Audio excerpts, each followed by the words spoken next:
voilà, tout le monde faisait des choses. Et je me suis retrouvé solo, tu vois. Et du coup, non, faut pas rester comme ça. les légers sourires. OnlyFans aujourd'hui, c'est 6,3 milliards de chiffre d'affaires par an. On est encore des esclaves, on est prisonnier d'un système. La première base pour pouvoir te défaire de tes chaînes, c'est de régler ce problème de l'argent. Déjà, toi, est-ce que tu crois à l'existence des extraterrestres, des ovnis? Qu'est-ce que tu en penses de tout ça? Lui, là, il m'emmène dans les bails. Moi, mon temps de cerveau disponible. Tu le passes pas à ça. Ah, mon gars. Aujourd'hui, quand même, faut se rendre compte qu'on arrive à gagner notre vie en parlant d'argent. C'est pas la chose la plus sexy au monde. Donc, il a perdu ses enfants. Mais frérot, il se retrouve à pas loin de la quarantaine avec un bide jusque-là. Ce qui est beau dans le monde de l'investissement, c'est qu'on a la possibilité d'investir à l'image de ce que l'on est. Les femmes sont de meilleures investisseuses que les hommes. Je suis pas d'accord parce que je dis pas que la femme est bête, hein, bien au contraire. Mais je pense juste que ce qui nous a posé problème pendant toutes ces années, c'est surtout qu'on n'a pas donné assez d'importance à l'intelligence de la femme. Can we talk? Suave. Il faut absolument qu'on ait notre intro, frérot. Je sais que C'est tu ça, aimes l'intro. chanter, mais C'est il faut qu'on travaille notre introduction, frangin. Il faut qu'on ait notre petit, comment on appelle ça, Non, mais jingle. on va. Déjà, je pense qu'on va, avec le gala et tout, on va peut-être avoir des petites images sympas pour un petit. Ouais. truc, Bon, de non? toute façon, on en parlera. Mais tu sais, sur YouTube, là, l'histoire de l'attention, c'est Non, important. c'est réel, c'est réel. C'est-à-dire aujourd'hui, Donc tu veux dire que j'attire pas l'attention avec non, mon c'est Ken pas ça. C'est que si on travaille sur un jingle ou une intro, il faut qu'elle soit, faut que ça fasse 5 secondes, tu vois. Faut que ce soit très court. Ouais, c'est vrai. Donc voilà. Mais, Vas-y, projet 2025. ouais, de ouf. Ouais, histoire de upgrade un petit peu la chaîne. Déjà, on a décidé de passer sur de l'hebdomadaire. Donc C'est vrai, déjà, voilà. ouais. C'est déjà un déjà petit pas progrès. mal. C'est déjà pas C'est mal. déjà pas mal. Mais je continuerai à faire mon Can We Talk. Oui, mon gars, tu fais comme tu veux. C'est comme toi, ton welcome babies, Oui, tu vois, oui, c'est vrai, c'est vrai. il faut garder Chacun- les petites chacun bases. son truc, effectivement. Ça va, frérot? Ça va, mon gars, hein, ça va, tranquille. On va réexpliquer rapidement comment s'organise le Can We Talk. Vas-y. Donc, pour ceux qui ne connaissent pas, même si je sais que maintenant vous connaissez parce que vous êtes des habitués, n'est-ce pas? En gros, dans un premier temps, il a des questions, j'ai des questions, on les pose sur la table, on échange autour de ces différentes idées.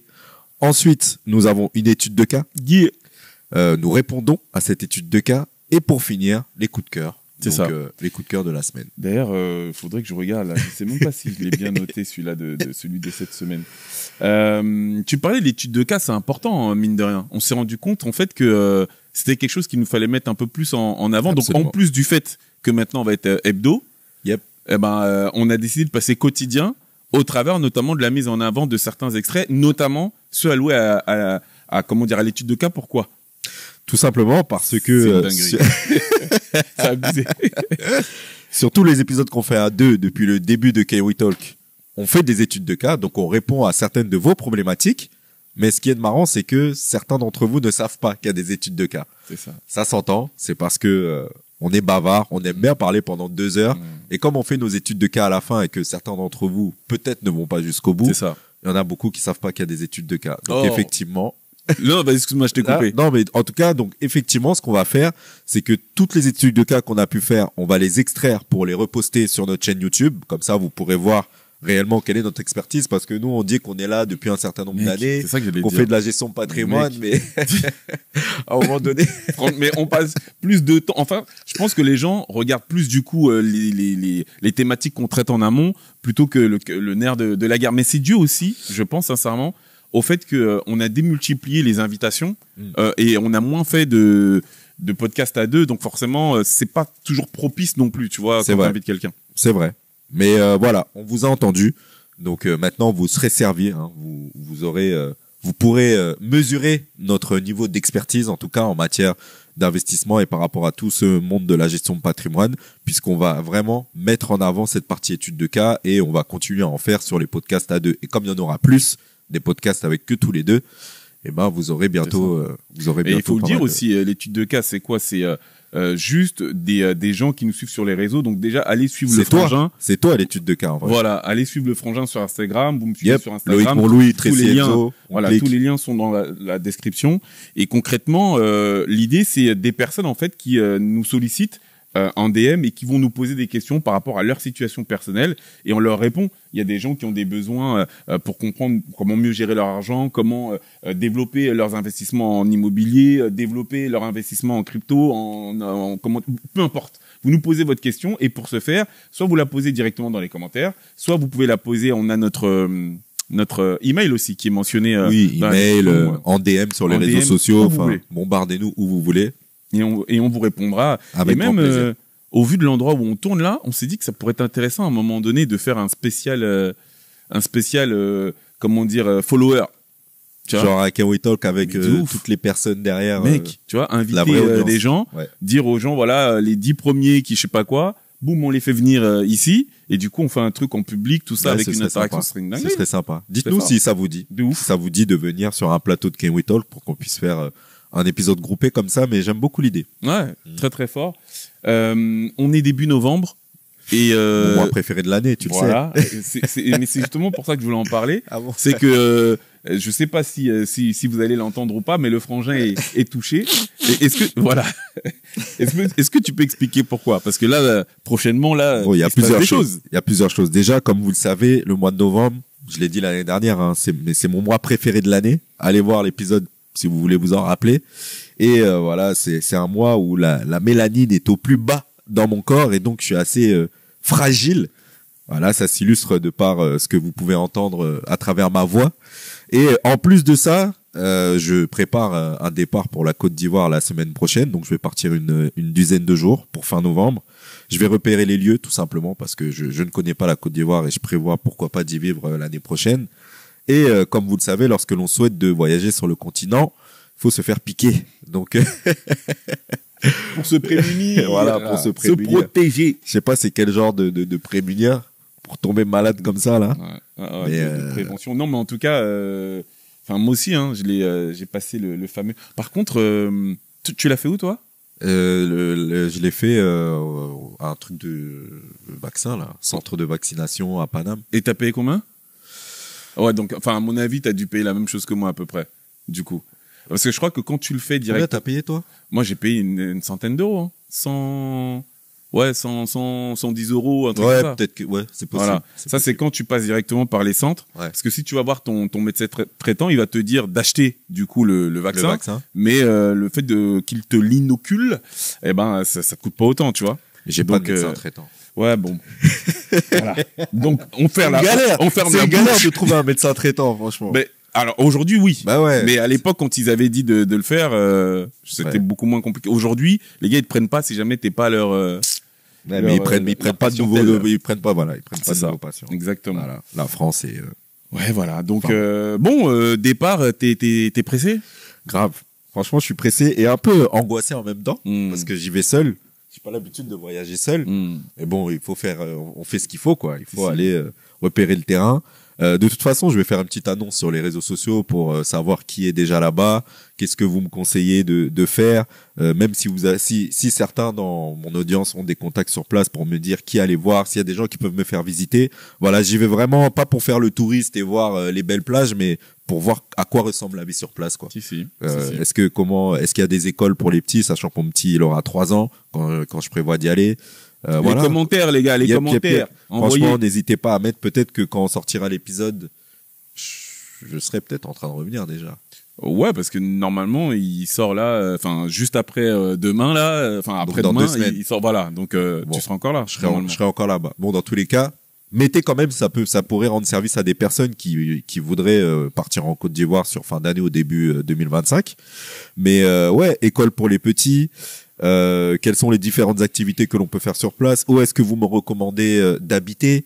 Je sais que ça va dépendre de tes attentes, mais voilà, on fait toutes ces choses-là, quoi. Ah, de ouf. Moi, je descends en décembre au Cameroun. Yep. Donc, ça va être le grand voyage. Ouais.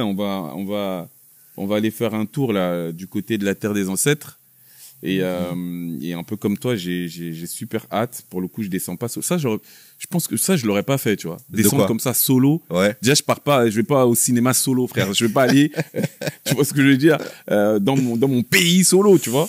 Mais précisément, je descends avec un frangin et un peu comme toi, je suis très excité. J'ai extrêmement hâte Je pense que de toute façon, les réseaux serviront de plateforme pour pouvoir échanger en direct sur nos ressentis, quoi. Il faut en profiter. Mais c'est marrant ce que tu dis sur le fait de voyager solo et tout, parce que moi, avant, j'aurais dit comme toi. Et à un moment donné, j'ai eu une discussion avec un pote qui m'a dit que un été, comme ça, il avait de l'argent, mais il savait pas forcément avec qui partir. Il a décidé de partir au Mexique, comme ça, tout seul. Et il a dit que c'était vraiment une expérience... il a kiffé l'expérience, en fait. Parce que quand t'es seul, t'as pas les mêmes attentes et t'es pas dans la même énergie que quand t'es avec quelqu'un d'autre. Tu te reposes pas sur la personne, mais t'es seul. Donc, comme t'es seul, t'es plus ouvert au monde. Et comme t'es plus ouvert au monde, tu fais des rencontres improbables. Je suis totalement d'accord. Et voilà, une fois que t'es dans le move, bah, au final, au final, t'es pas vraiment seul, quoi. Je suis totalement d'accord. Moi, j'aime pas cette idée de faire quoi que ce soit solo. En revanche, j'étais parti aussi à l'étranger. J'étais parti en Thaïlande. Et seul? Non, j'étais parti avec des amis, mais il y a un soir où tout le monde faisait des choses et je me suis retrouvé solo, tu vois. Et du coup, non, faut pas rester comme ça, les légers sourires. T'es obligé. Faut pas rigoler comme ça, frérot, parce que tu laisses sous-entendre des choses très graves. Toi, tu me regardes, tu souris. Rien dit, franchement. Donc, je disais, je me suis retrouvé tout seul. Ça avait l'air d'être un beau voyage. Voilà, j'étais tout seul. Et ce qui s'est passé, c'est que du coup, j'ai passé la soirée solo et honnêtement, c'est une de mes plus belles soirées. Parce qu'effectivement, en termes de rencontres et d'opportunités, bah forcément, ne souris pas. Et ben, tu vois, il y a plein de choses qui se passent et qui se sont passées et qui m'ont fait vraiment kiffer en fait le process. Donc, c'est pas quelque chose. Je pense pas que je le referai, tu vois, mais je comprends effectivement l'idée d'être solo et du coup de s'ouvrir à de nouvelles opportunités, quoi. En tout cas, voilà. À choisir, je serais pas parti seul, mais maintenant que je pars seul, même s'il y a des petites angoisses, en vrai, je suis conditionné, tu vois. Très chaud. Je suis conditionné et ça va le faire. Y a pas de raison. Très, très chaud. Est-ce que tu veux partir sur la première question? Je pars sur la première question. Vas-y, pars sur la première question. Let's go. Frérot, je voulais qu'on parle de quelque chose parce que je crois qu'on l'avait déjà abordé dans l'un de nos podcasts, mais on n'était pas rentré en profondeur et il s'avère que dernièrement, les chiffres sont tombés. Il y a pas longtemps, enfin on est en fin d'année, donc voilà. Hein. Et je voulais qu'on parle d'OnlyFans, frérot. Je voulais qu'on parle d'OnlyFans parce que quand on parle de business, nous on parle d'argent, de business, d'un peu de tout. Ce qui est très important, c'est de pouvoir comprendre les business models de structures, de sociétés, d'entreprises qui fonctionnent. Et le moins qu'on puisse dire, Frangin, c'est qu'OnlyFans, pour le coup, là-dessus, c'est une dinguerie. Et donc, les chiffres qui sont tombés, c'est que OnlyFans, aujourd'hui, accroche-toi, frérot, c'est 6,3 milliards de chiffre d'affaires par an. 6,3 milliards, c'est aujourd'hui l'équivalent, je ne sais pas si tu te rends compte, de 50% du chiffre d'affaires de YouTube, sachant que OnlyFans a été créé en 2016, mais a vraiment été opérationnel en 2019. Donc, c'est une boîte qui a 5 ans en réalité. Sachant que le business model d'OnlyFans, c'est une fille qui photographie des parties de son corps et des personnes qui s'abonnent à la page pour avoir accès aux photos et tout, c'est ça? Pour être honnête, ça va même un peu plus loin. Hein. C'est pas que des photographies de son corps. Non, t'as même du contenu pour adultes. Ouais. Très clairement, sur la plateforme. D'accord. Mais concrètement, c'est ça qui est fou. C'est que le business model, ça n'est pas que ça. Et le plus gros de leur chiffre d'affaires ne tient pas aux abonnements. Okay. Il tient en fait à la vente de médias privés. C'est-à-dire que cette même créatrice, tu vois, elle a la possibilité de vendre des vidéos en direct. Non, vas-y. Hein, en direct, en fait, à des clients. Et concrètement, l'abonnement qui, en moyenne, peut osciller entre... ça peut aller du gratuit à 20, 30, 40 euros ou dollars par mois. Et ben, elle peut vendre un média, donc une vidéo, à 500 euros. Ok. Et ça, c'est compris dans le chiffre d'affaires. Et c'est compris dans le chiffre d'affaires. Okay. Pourquoi? Parce que OnlyFans prend donc 80% du chiffre sont reversés aux créateurs et tu as 20% que se prend OnlyFans. D'accord. Donc ils ont créé une sorte de véhicule, quoi. C'est ça. C'est un SaaS. En fait, OnlyFans, c'est un SaaS. Ok. Et concrètement, ça veut dire quoi? C'est-à-dire que dans leur poche, ils prennent 1,3 milliard. 1,3 milliard dans leur poche. Il faut savoir qu'aujourd'hui, le business model est exceptionnel parce qu'il génère 50% de marge. 50% de marge. Okay. Et pourquoi 50% de marge? C'est parce qu'ils ont très peu de frais. C'est-à-dire qu'aujourd'hui, une boîte comme elle, qui fait pas loin plus de 6 milliards, eh ben, ils ont 42 employés, frérot. Ils font énormément appel à des C'est beau, le freelances. digital. Hein. Mais Bah c'est une oui, dinguerie, bah oui. tu Ils vois. ont des freelances, ils n'ont pas de salariés. Ils n'ont pas de salariés en direct. Ah. Et on te dit que les fondateurs, donc depuis 2019, tous les ans, ils se reversent des dividendes. Et entre 2019 et aujourd'hui, ils se sont versés plus d'1 milliard de dollars de dividendes. Et en fait, frérot, je te parlais. Et donc, ouais, dernière info, ils ont 20% de croissance par an. Ok. 20%, frérot, sur la base de chiffres comme cela. C'est juste n'importe quoi. Et en fait, pourquoi je voulais qu'on en parle, c'est parce que je pense que voilà, beaucoup de gens connaissent le business model de cette structure. La première fois qu'on en avait parlé, j'avais même fait référence au fait que tu as énormément de sociétés, notamment les GAFAM, tu vois, qui tirent en fait leur succès autour des 7 péchés capitaux. Je l'avais, Oui. voilà, pour ceux qui souhaiteront aller voir, c'était, je crois, le deuxième Mais c'est podcast qu'on avait toujours fait. bien de le redire. Ça. Voilà, donc allez voir, on en parlait. Mais moi, je voulais qu'on en parle parce que, évidemment, au-delà de cette dynamique un peu diabolique, si on veut appeler ça comme ça, la question c'est, frérot, d'après toi,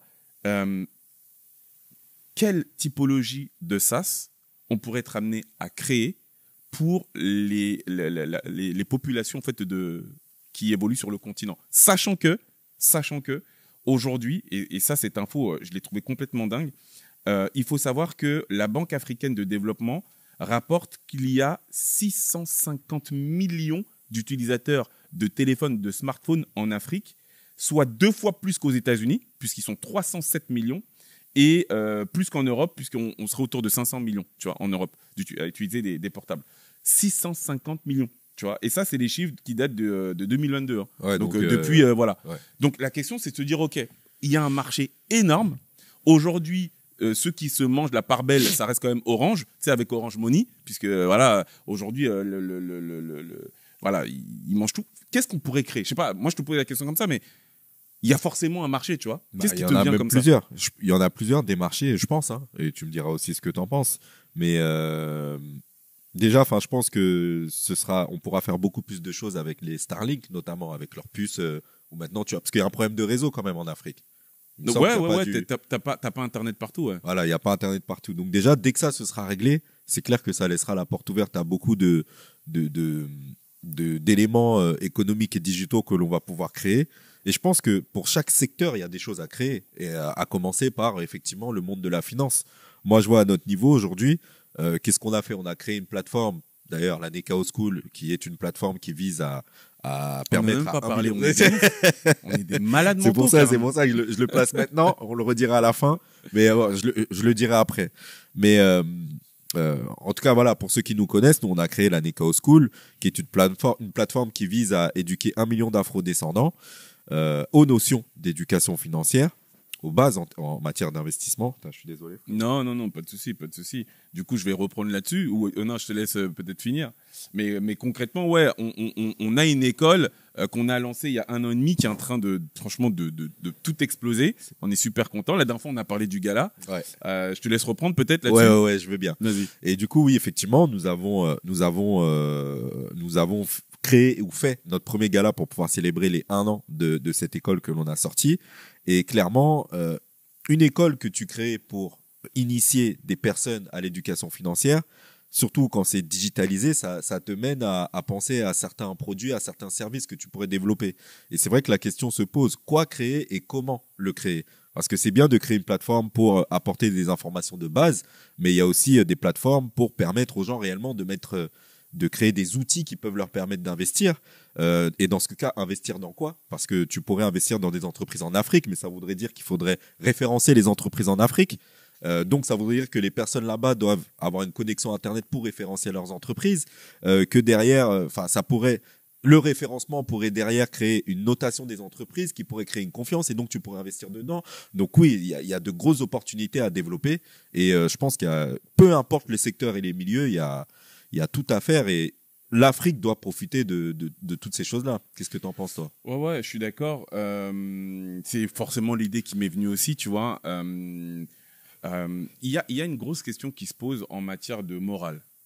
Quand je dis en matière de morale, c'est que tu as beaucoup de personnes qui se posent la question de savoir est-ce que on doit travailler au développement du capitalisme sur le continent, tu vois. Ouais. Et c'est vrai que c'est des questions en fait qui sont toujours un peu compliquées en fait, tu vois, parce que ok, ça peut s'entendre, Mais c'est quoi l'alternative? En fait, si tu rentres pas là-dedans, c'est quoi l'alternative? La réalité, c'est qu'aujourd'hui, on connaît la réalité de notre continent et le fait que pour beaucoup de pays, notamment les pays dits francophones, hein, ils sont sous le joug aujourd'hui de l'État français et certains pays européens. Mais concrètement, en fait, comment on fait en fait? Ouais. Si tu vois, il n'y a pas encore d'alternative. Donc, n'ayant pas d'alternative, oui, en fait, la réalité, c'est que, on l'a dit, tu as 650 millions d'Africains qui disposent d'un téléphone portable. Et à partir de là, en fait, quoi faire? Tu as plein d'axes, en fait. Soit tu rentres dans le divertissement, tu vois, à l'instar de ce que fait Meta avec Instagram, ce que fait TikTok, etc. Et donc, tu crées un réseau social où tu pourrais travailler au développement, pourquoi pas, d'un algorithme un peu moins dégueulasse, si tu me permets l'expression, que les plateformes qu'on utilise. Qu'un TikTok ou un Instagram. Exactement, tu vois.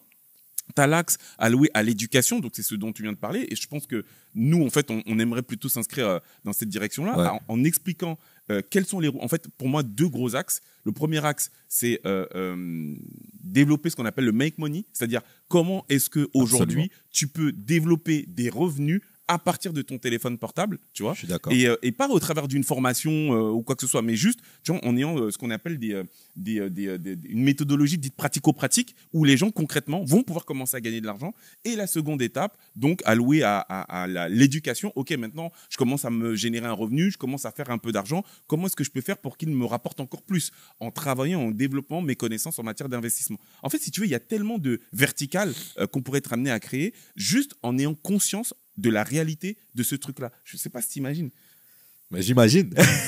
J'y pense tous les jours. Hein. Et qu'est-ce que ça t'évoque, toi, le fait qu'une société, grâce au digital, qui en l'espace de 5 ans, réussit à faire plus de 6 milliards de chiffre d'affaires, sachant ce qu'il en est de son activité? Ouais.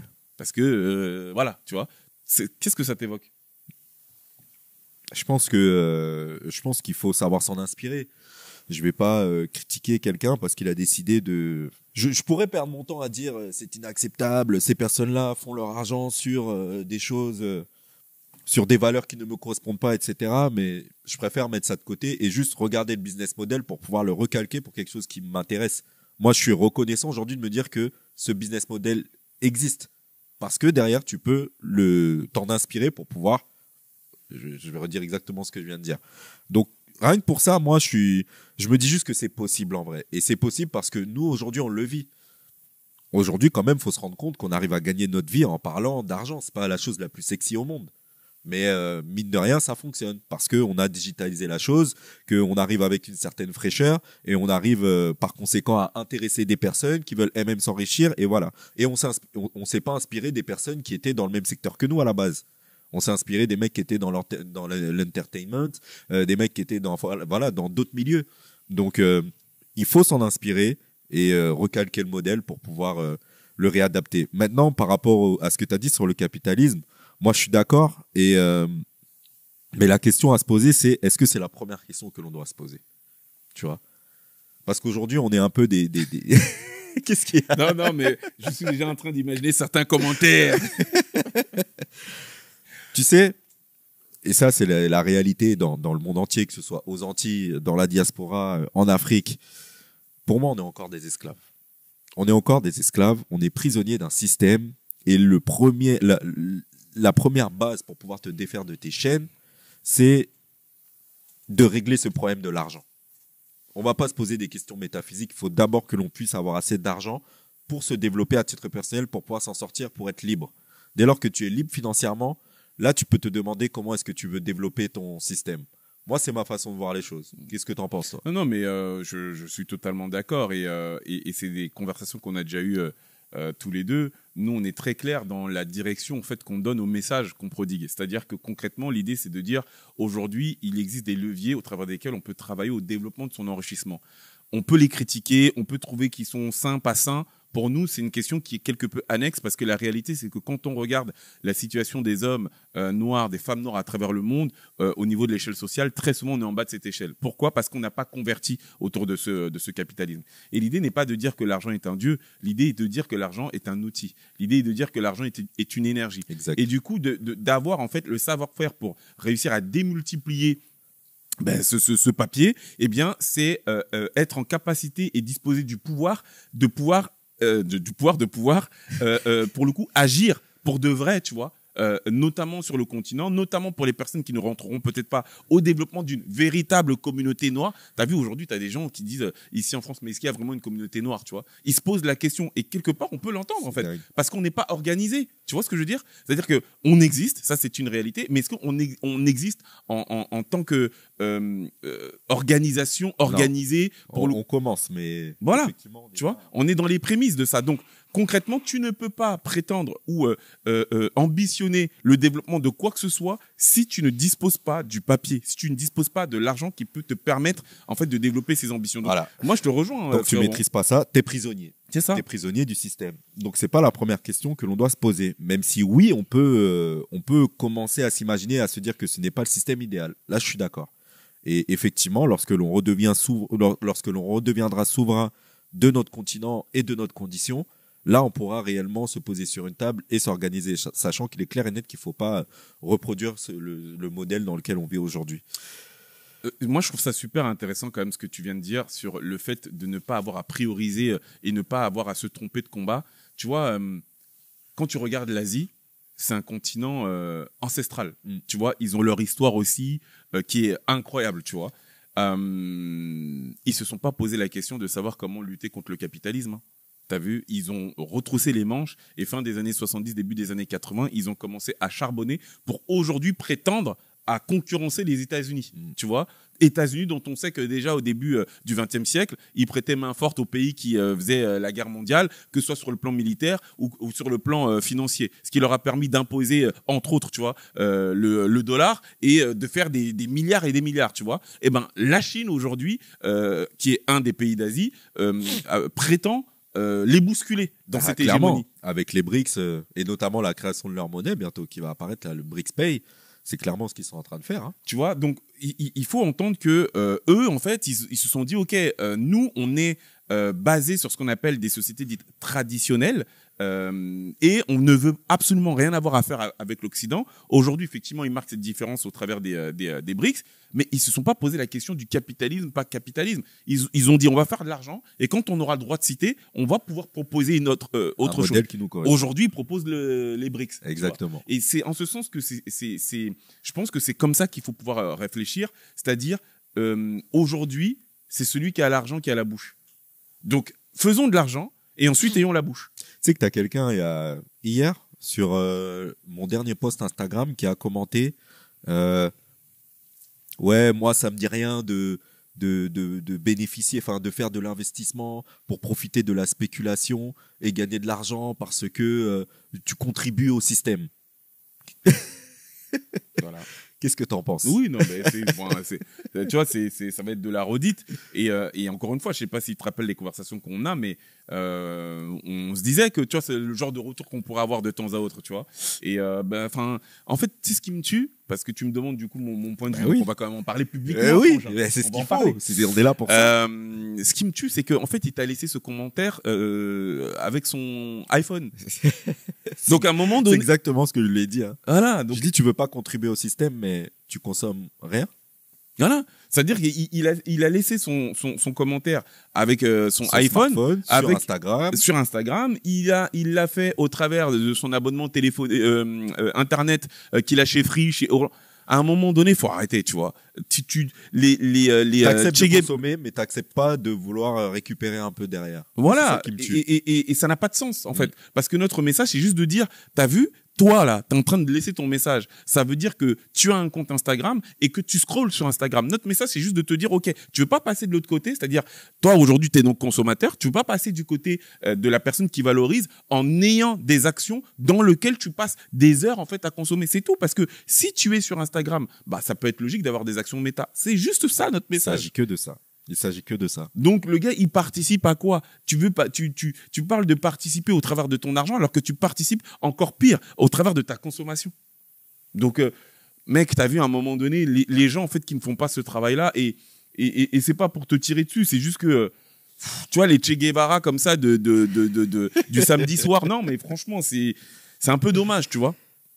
C'est un peu dommage parce qu'il faut qu'on arrive aujourd'hui à En tout cas, c'est travailler notre poison. au développement. Il faut qu'on arrive à travailler au développement de notre réflexion. On peut pas juste être dans des anathèmes comme ça, tu vois. Faut être concret, quoi. Il faut être lucide par rapport aux réalités du monde dans lequel on vit aujourd'hui. Voilà. Moi, je pense qu'il faut juste être lucide. T'as dit un truc intéressant, c'est que tu nous verrais bien, enfin, tu penses que l'une des solutions en ce qui concerne notre communauté et le continent, ce serait, pourquoi pas, de créer un réseau social.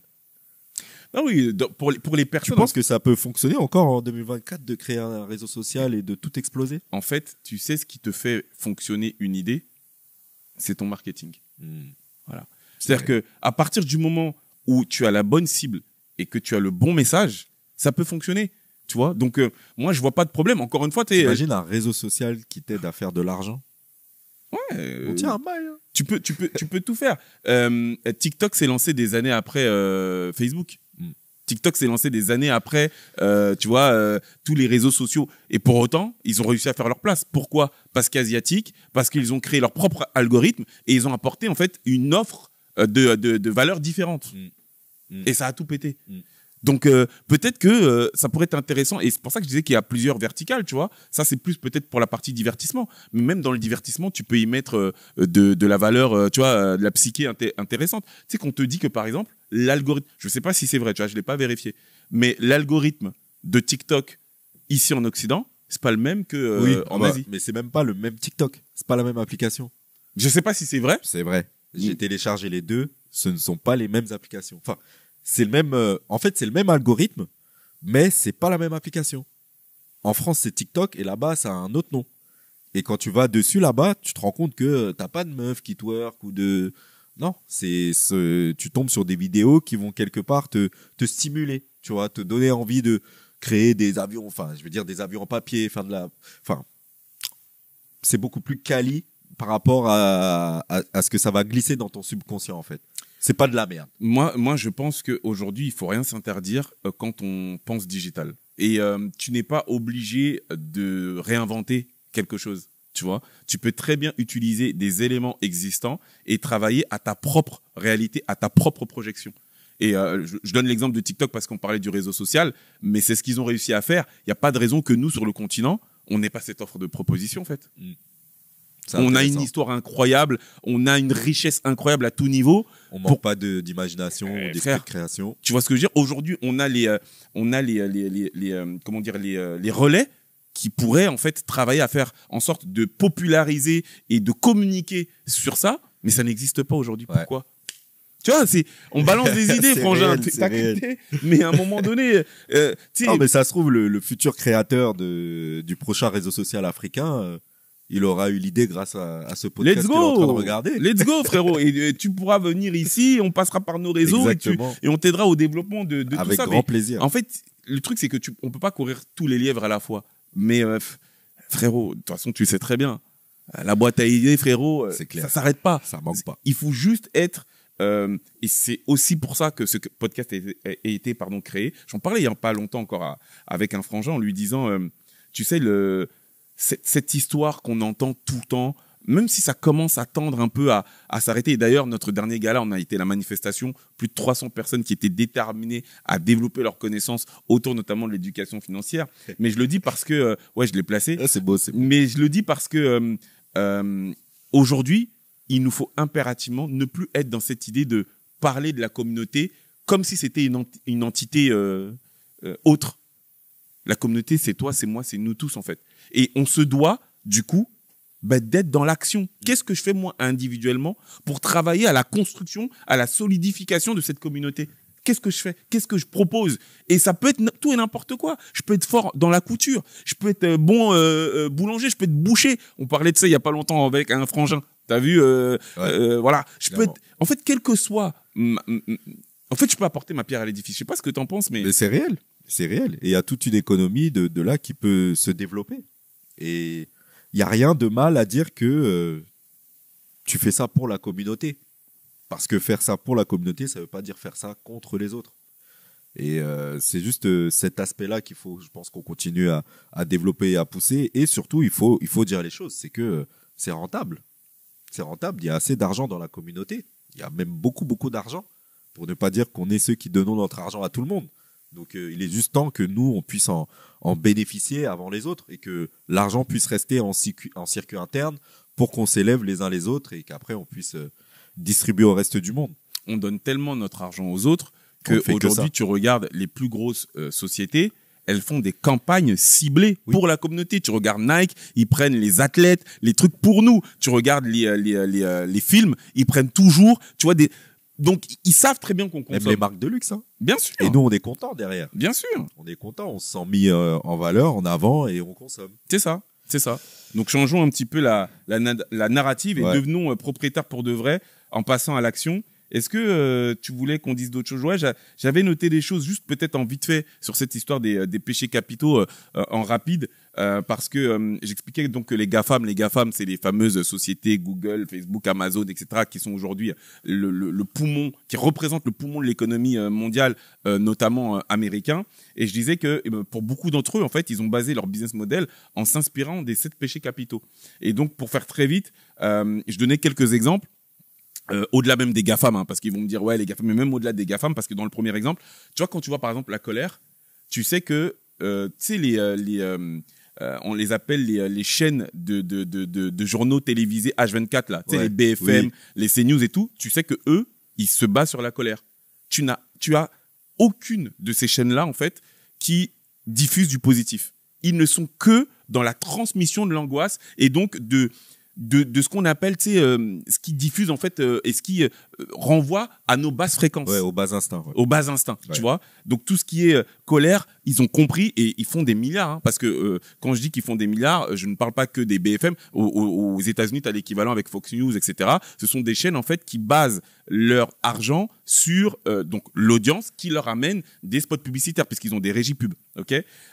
L'avarice, l'envie, l'orgueil, c'est tout ce qui est Meta, Google. Quand je dis Meta, donc c'est Instagram. Quand je dis Google, c'est YouTube. Voilà, t'as absolument ça. Amazon, je crois, dans les GAFA. Ouais. Alors Amazon, je dirais que c'est plus tout ce qui va être gourmandise et paresse, tu vois, parce que t'as la possibilité d'avoir accès à tout. J'ai pensé également à Uber, au travers d'Uber Eats notamment, mais même Uber. Tu sais, la paresse, la gourmandise, c'est vas-y, je commande, je veux que ça arrive dans 15 minutes max, etc. Et ces gens-là, encore une fois, font des milliards. Et la luxure, c'est évidemment ce dont on vient de parler avec OnlyFans, Mime et tous ces trucs-là. Et je le dis de façon très claire pour que les gens puissent comprendre l'envers du décor. On va absolument pas rentrer dans une dynamique spirituelle ou religieuse. Moi j'aime bien. Hein. Ouais, c'est vrai. Bon après, moi j'aime beaucoup. Moi je suis toujours un peu, tu vois, sur la pointe des pieds là-dessus. Mais en gros, pour expliquer que. Si on va y aller, tu me connais. Non, moi avec grand plaisir. Mais pour expliquer que, tu vois, si tu veux rentrer, du coup, si on y rentre, t'as énormément de personnes qui sont soumises à une certaine foi, tu vois, qui vont te dire que, on vit des temps très sombres. Et ces personnes-là, en fait, exploitent cette partie sombre du monde, des humains, pour pouvoir en tirer de l'argent. Et c'est pour ça que tu as plein de gens aussi qui disent que l'argent, c'est le diable. Oui. Tu vois un peu les rapports. Ouais. Toutes les sociétés dont j'ai parlé, elles font un minima des milliards d'euros de chiffre d'affaires. Ouais. Tu vois. Donc, bon, je sais pas ce que ça t'inspire, mais déjà, c'est ce que tu dis est vrai. La seule chose sur laquelle on comprend pas, c'est comment fonctionne cet univers, c'est que on se dit que sous prétexte que ces gens-là font tout leur argent autour des 7 péchés capitaux, c'est le seul moyen de faire de l'argent. Merci. C'est pour ça que je posais la première question. Merci de le dire. Or, pas du tout. Pas du tout. En vérité, tu fais de l'argent dès lors que tu arrives à toucher les gens avec ce que tu fais et que tu arrives à faire en sorte que des personnes se reconnaissent dans tes valeurs. Et donc, je me suis amusé là pendant que tu parlais. J'ai juste tapé sur ChatGPT. Cite-moi l'inverse des 7 péchés capitaux. Tu vois, donc tu les as cités les uns après les autres là. Bah, en premier, contre l'orgueil, l'humilité. Contre l'avarice, la générosité. Contre la luxure, la chasteté. Contre la colère, la patience. Contre la gourmandise, la tempérance. Contre l'envie, la bienveillance. Et contre la paresse, le zèle ou la diligence. Tu crées un business model autour des valeurs inverses aux 7 péchés capitaux. Et je suis sûr que tu arrives à créer un business prospère. C'est juste une question de volonté. C'est ce que nous, on fait, hein, sans nous... Non, bien sûr. Après, je t'avoue que... mais ça, c'est ma vision personnelle, et je pense même pas qu'elle soit personnelle en réalité. L'être humain, par nature, est plus facilement influençable dans le mal. Et c'est la raison pour laquelle t'as énormément de ces sociétés-là. T'as vu, j'ai cité les sociétés les plus connues qui ne se prennent pas la tête. En fait, c'est beaucoup plus dur, de faire passer un message en disant aux gens soyez chastes que soyez, attention, c'est pas pour vous tirer dessus, hein, mais soyez féministes et un body count énorme et éclatez-vous, etc. Tu vois ce que je veux dire? Mais tu sais que je suis pas d'accord, frérot. Ah ben voilà. Mais après, c'est une question de point de vue, mais je pense que c'est juste la réalité du monde dans lequel on est. En quoi t'es pas d'accord, Frangin? Déjà, je suis d'accord avec ce que tu as dit. C'est la réalité du monde dans lequel on vit aujourd'hui. C'est ça. Parce que le monde dans lequel on vit aujourd'hui, c'est bâti autour de ces 7 péchés capitaux. Mais ça n'a pas été le monde de toujours et ce ne sera pas forcément le monde de toujours. Forcément, aujourd'hui... Là, je reconnais mon Renoir. Et sa dimension optimiste.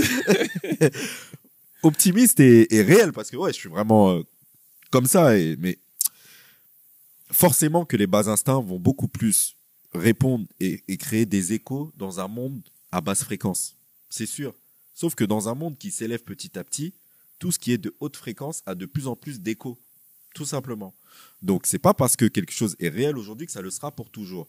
Maintenant, tout part d'une décision. C'est vrai que quand tu es dans un monde à basse fréquence, c'est un effort monumental pour ne plus te laisser influencer par les basses fréquences et tu vois, c'est comme si tu es obèse et que tu dois te remettre au sport. Bah, les premières séances de sport, elles font mal.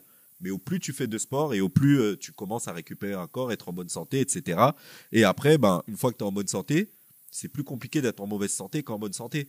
Ton exemple il est tellement incroyable parce que justement, il est là le vrai problème. C'est que tu as plein de gens qui ne passent pas l'étape de la douleur et qui, du coup, tu vois, ils se sont inscrits à la salle de sport là en janvier parce que les fêtes et au 15, ils ont arrêté. Et c'est en ce sens que moi, en fait, là où je te rejoins, c'est que sans prétention aucune, et c'est pas encore pour tirer la couverture à nous, mais nous, on sait qu'on est dans cette dynamique-là, tu vois. C'est véritablement ce qu'on veut diffuser. Moi, l'impression que j'ai quand même, c'est que et c'est pour ça que je voulais poser la question autour du SaaS. Quelle est la contre-proposition qu'on pourrait faire nous, tu vois? Que même si en fait tu ne vas pas faire des dizaines, des centaines de milliards, mais c'est pas très grave parce que tu peux faire des dizaines, des centaines de millions.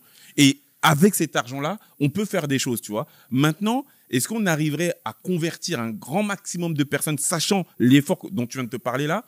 J'ai l'impression que les gens, ils aiment bien malgré tout, tu vois, se complaire. Et c'est pour ça que tu as un grand combat entre la religion, le religieux et l'inverse, en fait, tu vois, justement. Donc, bon, je sais pas. Mais, tu vois, ce que tu as dit est vrai. C'est que tu as beaucoup de gens qui n'arrivent pas à tenir sur cette partie douleur. C'est pour ça que les premières personnes qui font le nécessaire pour changer les choses sont une minorité. Mais dès lors que le pli est pris, tu as de plus en plus de personnes qui suivent derrière et pour lesquelles ça devient de moins en moins un effort. Est-ce que ce sera la réalité de tous ceux qui vivent aujourd'hui dans notre monde actuel? Peut-être pas, mais ça le deviendra pour les générations futures et ce sera de moins en moins un effort pour eux de le devenir. De même que nous, on est nés dans un monde où, moi, quand j'étais jeune, on jetait des bouteilles plastiques par terre et tout, on s'en foutait. Au début, c'était compliqué de ne plus jeter des bouteilles quand on nous a sensibilisés sur ça et aujourd'hui, plus grand monde jette du plastique par terre. Petit à petit, les choses changent, mais il faut d'abord des premiers qui vont initier et qui vont se faire du mal. Et ça, des personnes qui sont prêtes à se faire du mal, il n'y en a pas beaucoup, mais il y en a toujours. Ouais, c'est eux qui inspirent les tendances. Sûr. Et puis, il faut aussi dire que on parle de sociétés qui génèrent des milliards. T'as plein de gens, en fait, enfin, le plus gros, notamment en France, de l'entrepreneuriat, c'est ce qu'on appelle les TPE et les PME, donc les petites et moyennes entreprises. Ok, t'as plein de mecs qui se lèvent le matin, qui font leur boulot et qui sont pas dans cette dynamique de salle, en fait, tu vois, et qui génèrent malgré tout de l'argent. Et vraiment, c'est très important de l'entendre, c'est que on parle beaucoup du CAC 40, donc qui sont ces 40 sociétés françaises qui génèrent énormément d'argent, mais ceux qui génèrent le plus d'argent cumulé, ce sont ces TPE et ces PME, tu vois. Donc mine de rien, tu peux malgré tout effectivement faire de l'argent et beaucoup d'argent. C'est juste qu'il y a un rapport de confiance par rapport au CAC 40 parce qu'on sait que il y a moins de risques de faillite, etc. Il y a plus de stabilité a priori. Ouais, parce que ce sont de très grosses sociétés qui moins génèrent de croissance. Mais par rapport à ce que tu disais aussi, tu sais, par rapport au fait que aujourd'hui tu as du mal à croire au fait que en ayant les bons messages et tout, tu puisses réellement tracter du monde. Mais le Nekao Gala, c'est le contre-exemple parfait quelque part, tu vois. Ah, tu vas pas me convaincre là-dessus, hein. Oui. Mais c'est pour, tu vois, pour vraiment appuyer dessus. nous, on n'a jamais menti aux gens. On n'a jamais dit, tu vas devenir millionnaire du jour au lendemain, tu vas devenir incroyablement riche, etc. On a toujours été très transparent. Et au résultat, c'est pour ça que les gens sont reconnaissants envers nous et ça arrive à impacter du monde. Et on était 300, peut-être l'année prochaine, on sera 1000, peut-être dans 3 ans, on sera 10 000.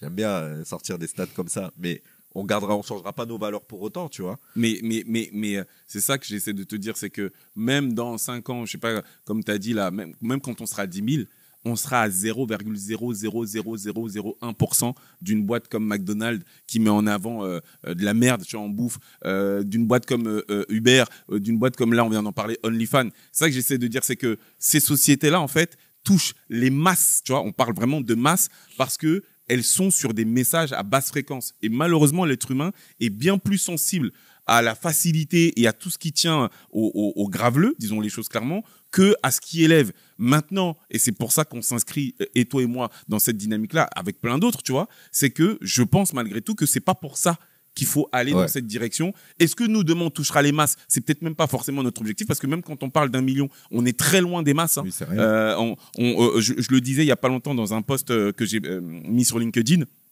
Quand tu regardes les Africains dits qui évoluent dans la sphère dite francophone, on parle de 165 millions d'individus. Quand tu parles d'1 million, t'as vu, on parle vraiment pas des masses. Par contre, quand tu regardes le nombre de clients de ces sociétés-là, frérot, t'es sur ces niveaux-là, tu vois. Donc, c'est juste pour dire ça. Maintenant, frérot, t'as vu, on est engagé et tout le mal que je nous souhaite et aux autres, c'est qu'on arrive demain à quelque peu inverser la chose. Et... Dès lors que les choses sont identifiées, j'ai envie de dire maintenant, il suffit d'y aller. Même si ça n'existe pas, on se doit de relever le challenge. Et excuse-moi, je t'ai coupé. Vas-y. Et l'identification est importante parce que à un moment donné, ça met les gens face à un choix aussi. Exactement. Et tout n'est qu'une question de choix. C'est ça. On est d'accord. Bon, on a assez bien parlé quand même de ce bail. J'aime bien. Mec, ça fait depuis longtemps qu'on voit des informations circuler autour de ça. Et moi, c'est un sujet qui me passionne. Mais toi et moi, on n'en a jamais parlé, je crois. Okay.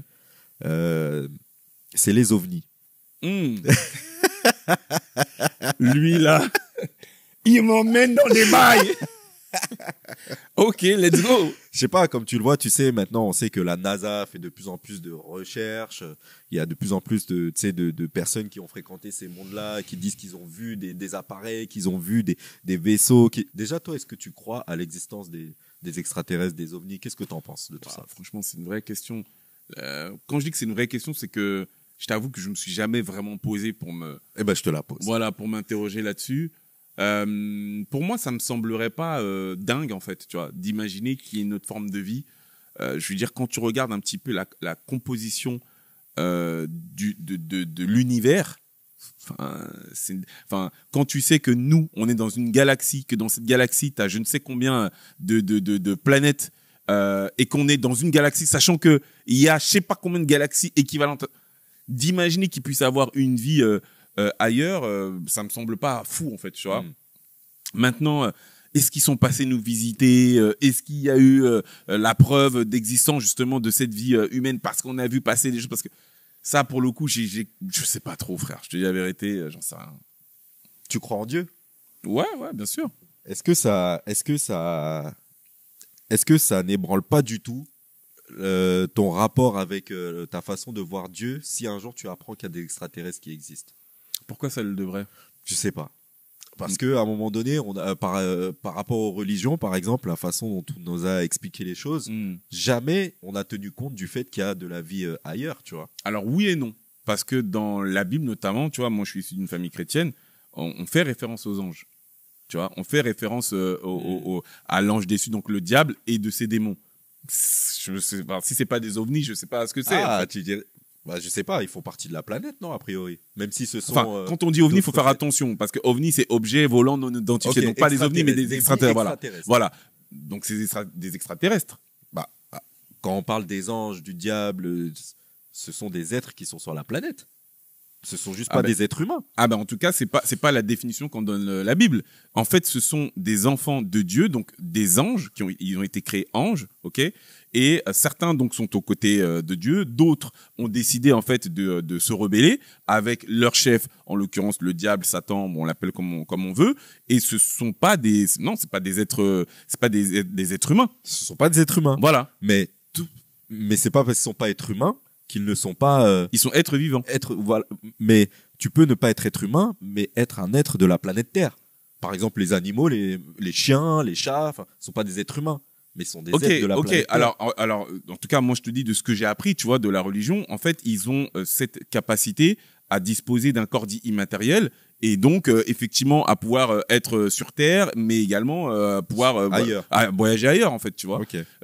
Et c'est toujours, tu vois, c'est pour ça que je dis que j'ai toujours beaucoup de mal en fait avec ces notions-là, parce que franchement, pour en parler sereinement, faut vraiment être, faut vraiment disposer de la foi. Faut vraiment être, il faut pas être, comment on appelle ça, en fait, faut pas être terre à terre, en fait. Tu vois ce que je veux dire? Ouais, Parce clairement. que frère, faut pas même être terre à terre. quand je te dis cette Le phrase-là, mot je le me dit. suis dit, tu vois, c'est cartésien, c'est Ouais. l'expression que je recherchais. Faut vraiment pas être cartésien, tu vois, parce qu'il faut croire en ça, tu vois. Et en même temps, j'ai pas envie de me contredire dans la mesure où, si je crois en un Dieu, et moi je sais pourquoi est-ce que je crois en un Dieu, tu vois, il est évident que il y a pas de raison en fait de ne pas croire au fait qu'il ait pu créer en fait des êtres avec ce genre de pouvoir ou de manifestation autre, quoi, tu vois. Donc Ouais, moi, je me pose beaucoup. Enfin, déjà, je me renseigne pas mal. Tu me connais, mais ouais, je me pose beaucoup de questions même de base, tu vois, par rapport à tous ces phénomènes-là, parce qu'effectivement, tout comme toi, moi, je trouverais ça totalement invraisemblable qu'on soit les seuls sur cette planète. Ça n'a pas lieu d'être. On sait très bien qu'on vit dans un univers plus grand même que ce qu'on ne peut se l'imaginer, et qu'il y a des planètes sur lesquelles toutes les conditions sont réunies pour qu'il y ait des zones habitables. Et selon l'humain. hein, juste pour l'humain. Voilà. Ouais, Parce juste qu'en pour l'humain. réalité, C'est important de tu le vois, dire. tu- Parce qu'on ne sait pas, dans Voilà. d'autres conditions, d'autres Exactement, êtres vivants peuvent exactement. vivre, même sous d'autres fréquences. On le sait. Enfin, voilà, c'est. Et moi, ça n'ébranlerait pas non plus ma croyance en Dieu, mais c'est juste que j'aime bien prendre du recul, tu vois. Parce que je me dis que jusqu'ici, on a toujours eu une lecture de toutes ces choses-là. Mais qu'en vrai, je trouve que intégrer la partie ovni, ça t'aide peut-être à comprendre les choses totalement autrement, tu vois. C'est-à-dire. Bah, je me dis, par exemple, on sait aujourd'hui que quand on regarde les hiéroglyphes, les textes anciens, etc., tu as souvent des civilisations qui parlaient de l'apparition à un moment donné d'êtres dotés d'une intelligence ou de pouvoir supérieur qui serait venu d'ailleurs, qui aurait apporté des connaissances et qui serait reparti, tu vois. Tu l'as sous plusieurs formes, ça. Certains même l'ont sous la forme des Anunnaki, je sais pas si tu en as entendu parler. Ouais. Donc qui serait une civilisation qui à un moment donné sur leur planète aurait manqué d'or, serait venue sur la planète Terre, aurait changé le code génétique des êtres qui étaient sur la planète Terre, qui étaient des singes, pour donner vie aux êtres humains, et serait reparti avec un rôle qui serait donné à l'être humain, qui serait de prendre de l'or pour le moment où ils reviendront sur la planète. Enfin bon, ça après c'est ce qui est dit, mais il y a plein de trucs comme ça, tu vois, qui moi titillent ma curiosité. Je peux pas dire que j'y crois, mais je me dis que peut-être que on appelle même extraterrestres des choses que l'on comprend pas encore. Alors, mais ça se trouve, ce sont juste des êtres humains qui voyagent sur d'autres espaces-temps, tu vois. Parce que dès lors qu'on sait que techniquement c'est possible de voyager dans le temps, on le sait. Il suffit de voyager à la vitesse de la lumière, et donc ça voudrait dire que tu pourrais voyager dans le temps, Ok. ou plus vite que la vitesse de la lumière. D'accord. Donc si techniquement c'est faisable, qu'est-ce qui nous dit que des civilisations faut dans le vraiment futur... gérer ce que tu dis, hein, Ouais, mon frère. si, parce que- j'en suis sûr. Ok. Si tu voyages plus vite que la vitesse de la lumière, tu es capable de voir dans le passé, et donc de voyager dans le temps, ou je crois que c'est un truc comme ça. En tout cas, une chose est sûre, c'est possible techniquement de voyager dans le temps. De même que au plus tu t'éloignes dans l'espace, au plus ton rapport au temps n'est pas le même. C'est pour ça que si tu passes ton temps sur telle planète, tu peux venir et avoir 20 ans de plus que si tu étais resté au même endroit, tu vois. Ok. Et donc si techniquement c'est possible de voyager dans le temps, qu'est-ce qui nous dit que la civilisation humaine dans le futur n'a pas développé les techniques lui permettant de voyager dans le temps? Et donc, si cette civilisation humaine dans le futur a pu développer les technologies qui lui ont permis de voyager dans le temps, peut-être qu'elle est revenue dans le passé pour transmettre certaines choses, et qu'on est dans une sorte de cycle infini, en fait, tu vois. Moi, je t'avoue que, tu sais, t'avais un des boss de TF1, Étienne Moujotte, je crois. Je crois que c'est lui. Il a été boss de TF1 pendant des années.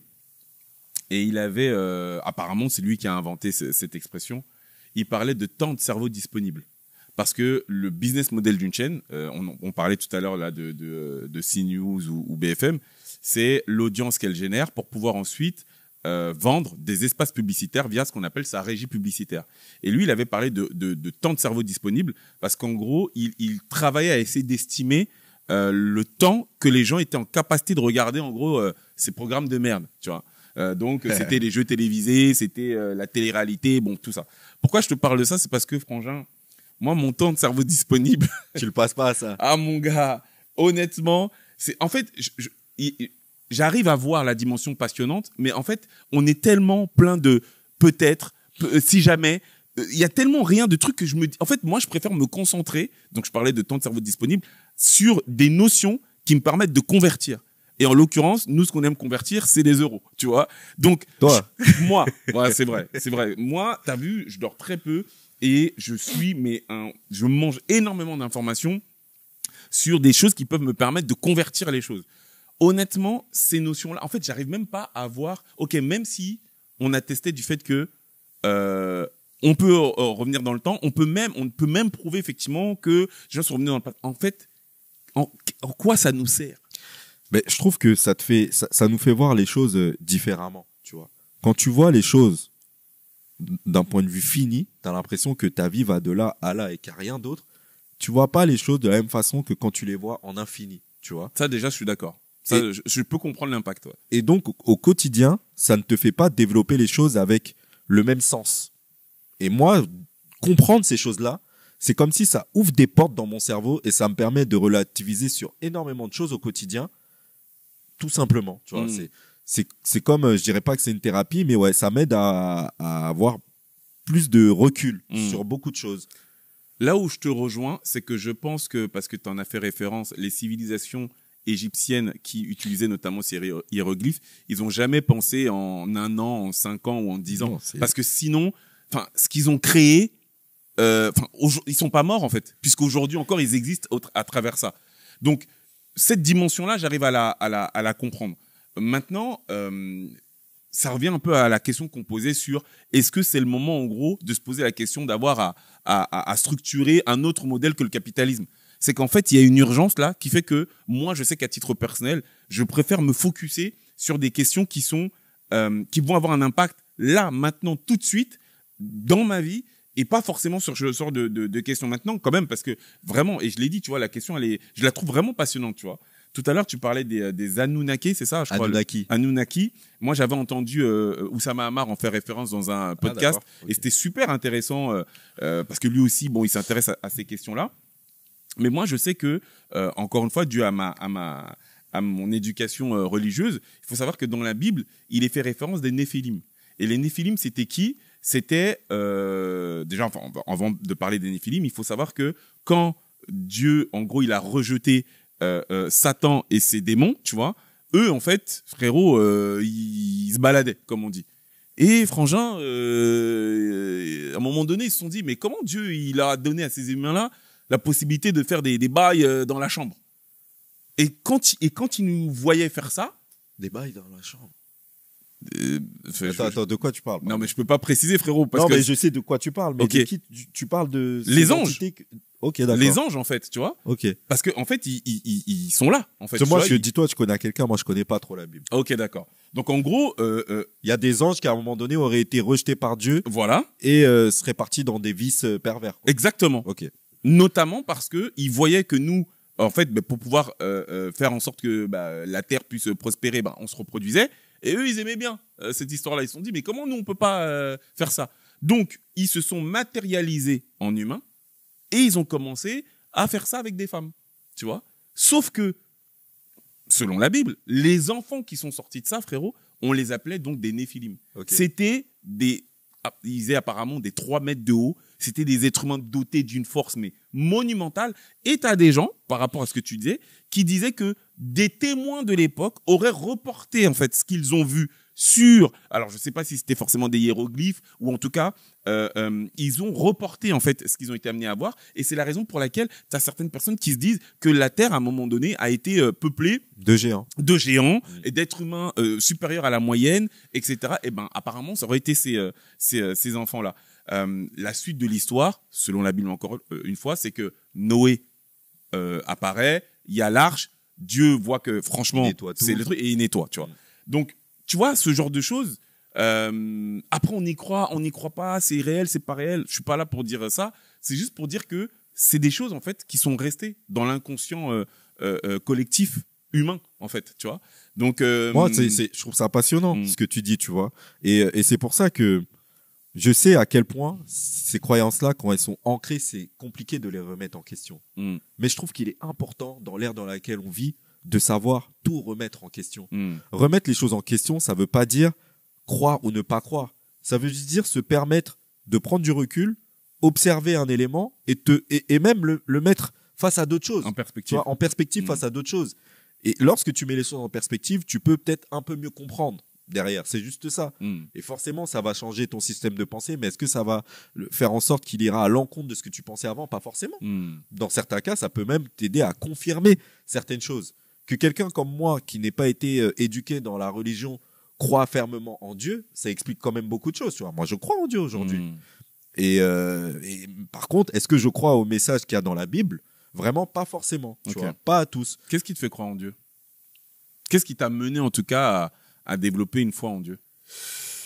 Une croyance, peut-être en Dieu, on va plutôt dire. Tu sais, je pourrais même pas te dire que c'est une croyance, mais c'est vraiment j'allais dire que c'est un ressenti profond, mais ce sont des choses que j'ai expérimentées aussi, tu vois. J'ai expérimenté des choses à titre personnel qui font que je n'ai aucun doute sur l'existence de Dieu. Notamment le fait moi aussi je vais en parler. Tu te souviens quand j'avais raconté dans le premier podcast que j'avais eu un incendie et tout. Donc ce jour-là, à un moment donné, j'ai presque perdu. Je sais pas si j'ai perdu connaissance ou quoi, mais à un moment donné, dans l'incendie, je pense que j'ai perdu connaissance. J'ai senti en fait mon esprit quitter mon corps. Et au plus je montais, au mieux je me sentais. Et au mieux je me sentais, au mieux je me dirigeais vers quelque chose qui me semblait très apaisant. Et à un moment donné, je me suis retrouvé confronté à... C'est la même histoire qu'on entend chez beaucoup de personnes d'ailleurs. Je me retrouve confronté à cette voix qui me dit, voilà, tu es à tel endroit. C'est une voix et une lumière qui rejette une sorte d'amour infini en fait, tu vois. Le même type d'amour que tu pourrais comparer à celui qu'une maman te donne quand tu viens naître, quand t'es bébé. Et qui me dit, voilà, tu es à tel endroit. Et grosso modo, qui m'a laissé face à un choix. Tu peux partir maintenant, ou tu peux retourner parce que tu as des choses encore à accomplir sur cette terre, tu vois. Et j'ai pris la décision de revenir à moi. Et quand je suis revenu à moi, c'est mon frère qui, en me tapant dans le dos et tout, mon grand frère, qui m'a réveillé, on est sorti et ça m'a mis du temps derrière à réaliser ce qui s'était passé. Mais quand tu as vécu ça, tu sais ce que tu as ressenti. Tu sais, t'as compris que la vie ne se limitait pas qu'à nos perceptions que l'on a dans notre corps physique, mais qu'elle se jouait aussi sur d'autres perceptions, d'autres sentiments, d'autres rapports. Et oui, derrière, ça m'a amené à creuser les choses dans certaines directions. Parce qu'une fois que tu sais, tu sais. Mais moi, tu sais, quand tu m'avais raconté ça, et tu me l'avais pas raconté lors de ce premier podcast, on en avait déjà parlé, ça m'a permis de comprendre tellement de choses te concernant, tu vois. Parce que ça, en fait, je veux pas parler pour toi parce que peut-être que je me trompe, mais j'ai l'impression que quand tu vis ce genre de... En fait, il faut avoir vécu ce genre de choses pour avoir, en fait, quelque peu la trajectoire qui a été la tienne. Je dis ça parce que, vu de l'extérieur, t'as plein de gens, en fait, qui vont se dire qu'est-ce qu'il raconte, tu vois. En fait, il faut l'avoir vécu, tu vois. Et moi, je sais qu'à ton contact, même tout à l'heure, je parlais de ton optimisme et tout, il y a plein de choses que je vois et que je détecte qui sont peut-être, tu vas peut-être me contredire, mais tu vois, issus de cette expérience incroyable que tu as vécue. J'ai un avant et un après. Voilà, ok. Clairement. Okay. Ça a changé ma vie. J'avais 16 ans et ça a complètement changé ma trajectoire. Avant mes 16 ans, j'étais un être humain normal qui vivait avec, je pense, comme tout le monde. Et après mes 16 ans, j'ai compris que j'avais une vie, que la vie, c'est quand même quelque chose d'assez exceptionnel, que je pouvais pas me permettre de vivre cette vie pour faire quelque chose qui n'a pas de sens pour moi. et comme si j'étais en mission en fait. J'étais là pour faire quelque chose. C'est tout. Ah ouais, non, mais tu vois, c'est super spécial et encore une fois, je pense qu'il faut l'avoir vécu et ça fait du coup sens sur plein de choses, en tout cas que j'arrive à voir et percevoir chez toi. Pour revenir sur l'histoire des ovnis et des extraterrestres, je sais pas si tu avais vu, mais l'année dernière, j'ai oublié son nom, je vais peut-être essayer de le retrouver, mais tu as un haut gradé aux États-Unis qui s'est retrouvé face à une cour américaine, je sais plus laquelle. Je parlais, je crois. Ah voilà. Et qui en gros, à qui on a posé des questions et qui était prêt quelque peu à dévoiler en gros des comment on appelle ça quand des secrets défense, voilà, des dossiers secrets défense, voilà, dans lesquels en fait était rédigé le fait que de façon claire et nette avaient été retrouvés des corps d'extraterrestres identifiés, enfin voilà, extraterrestres, mais avec des ovnis, donc avec des objets volants, etc. Ouais. Bon, et il s'est retrouvé. D'ailleurs, la vidéo a été diffusée, et tu vois que il y a certaines questions où il dit, je peux pas répondre à cette question, ou tu vois, il explique un peu, etc. Et pour être très honnête avec toi, Frangin, enfin, de deux choses l'une. Soit les extraterrestres et les ovnis ciblent principalement les États-Unis, parce que tu sais, quand tu regardes Roswell, pour ceux qui voudront regarder Roswell, toutes les histoires, Frangin, les grosses histoires, c'est aux États-Unis. Donc, soit voilà. Soit les autres pays ont également eu à avoir des ovnis ou des extraterrestres, mais ont véritablement gardé la chose scellée, secrète et sans sortie. Je sais qu'il y avait eu aussi à un moment donné des histoires en Russie, tu vois, qui sont quelque peu sorties. Mais frérot, t'as jamais entendu ça, je sais pas, à Bali, t'as jamais entendu ça au Cameroun, etc. Tu vois, et du coup, ça pose quand même, et je vais m'arrêter là-dessus, la question de la véracité de toutes ces choses-là, en fait. C'est pertinent. Frangin, t'as vu, parlons français. Tout se passe aux États-Unis. Le Coca-Cola, OnlyFans et maintenant aussi les ovnis. En fait, je dirais que là où ils sont forts, les États-Unis, c'est qu'ils ont des narratifs puissantes. Mec. Notamment à travers Hollywood, etc. Frangin. Et il y a toujours un aspect commercial. Frangin. Derrière. Regarde tous les films qu'ils ont sortis sur ça. Et c'est toujours eux les héros. C'est eux qui ont la bombe ou le truc qui réussissent à sauver la planète. Frangin. C'est vrai. Tu vois, donc moi, t'as vu, on n'a jamais vu au Vietnam une assise comme ça de gens, voilà, on a trouvé tel objet. Jamais, frère. Pourquoi c'est toujours aux États-Unis? C'est vrai. Donc bon, et ça va falloir que je considère la question, que je vois s'il y a des cas dans d'autres parties. Il faut creuser. Du monde. Une chose est sûre, c'est que les civilisations anciennes parlent mais ils en parlent pas en fait, ils en parlent pas de la même façon. C'est pour ça que je te dis, est-ce que même quand on parle pas de religion, d'anges, de démons, d'ovnis, est-ce qu'on parle pas de la même chose, tu vois? Ah non, mais moi, t'as vu que... Ouais, mais c'est pour ça que moi, j'ai adoré, tu vois, le fait que tu fasses le rapprochement sur ça. Peut-être que tu vois, la façon dont les États-Unis en parlent, donc l'extraterrestre E.T., etc., c'est juste une forme et une façon d'en parler, et qu'on en fait tout un univers, alors qu'en vrai, c'est quelque chose de beaucoup plus complexe, et que là où on va nous parler de spiritualité, de religion, de fréquence, de machin, ailleurs, on parle de la même chose peut-être, tu vois. Mais j'ai comme la sensation qu'on vit une ère où on découvrira peut-être de plus en plus de choses par rapport à tout ça. Tu vois. C'est possible. Peut-être. On verra. C'est carrément possible.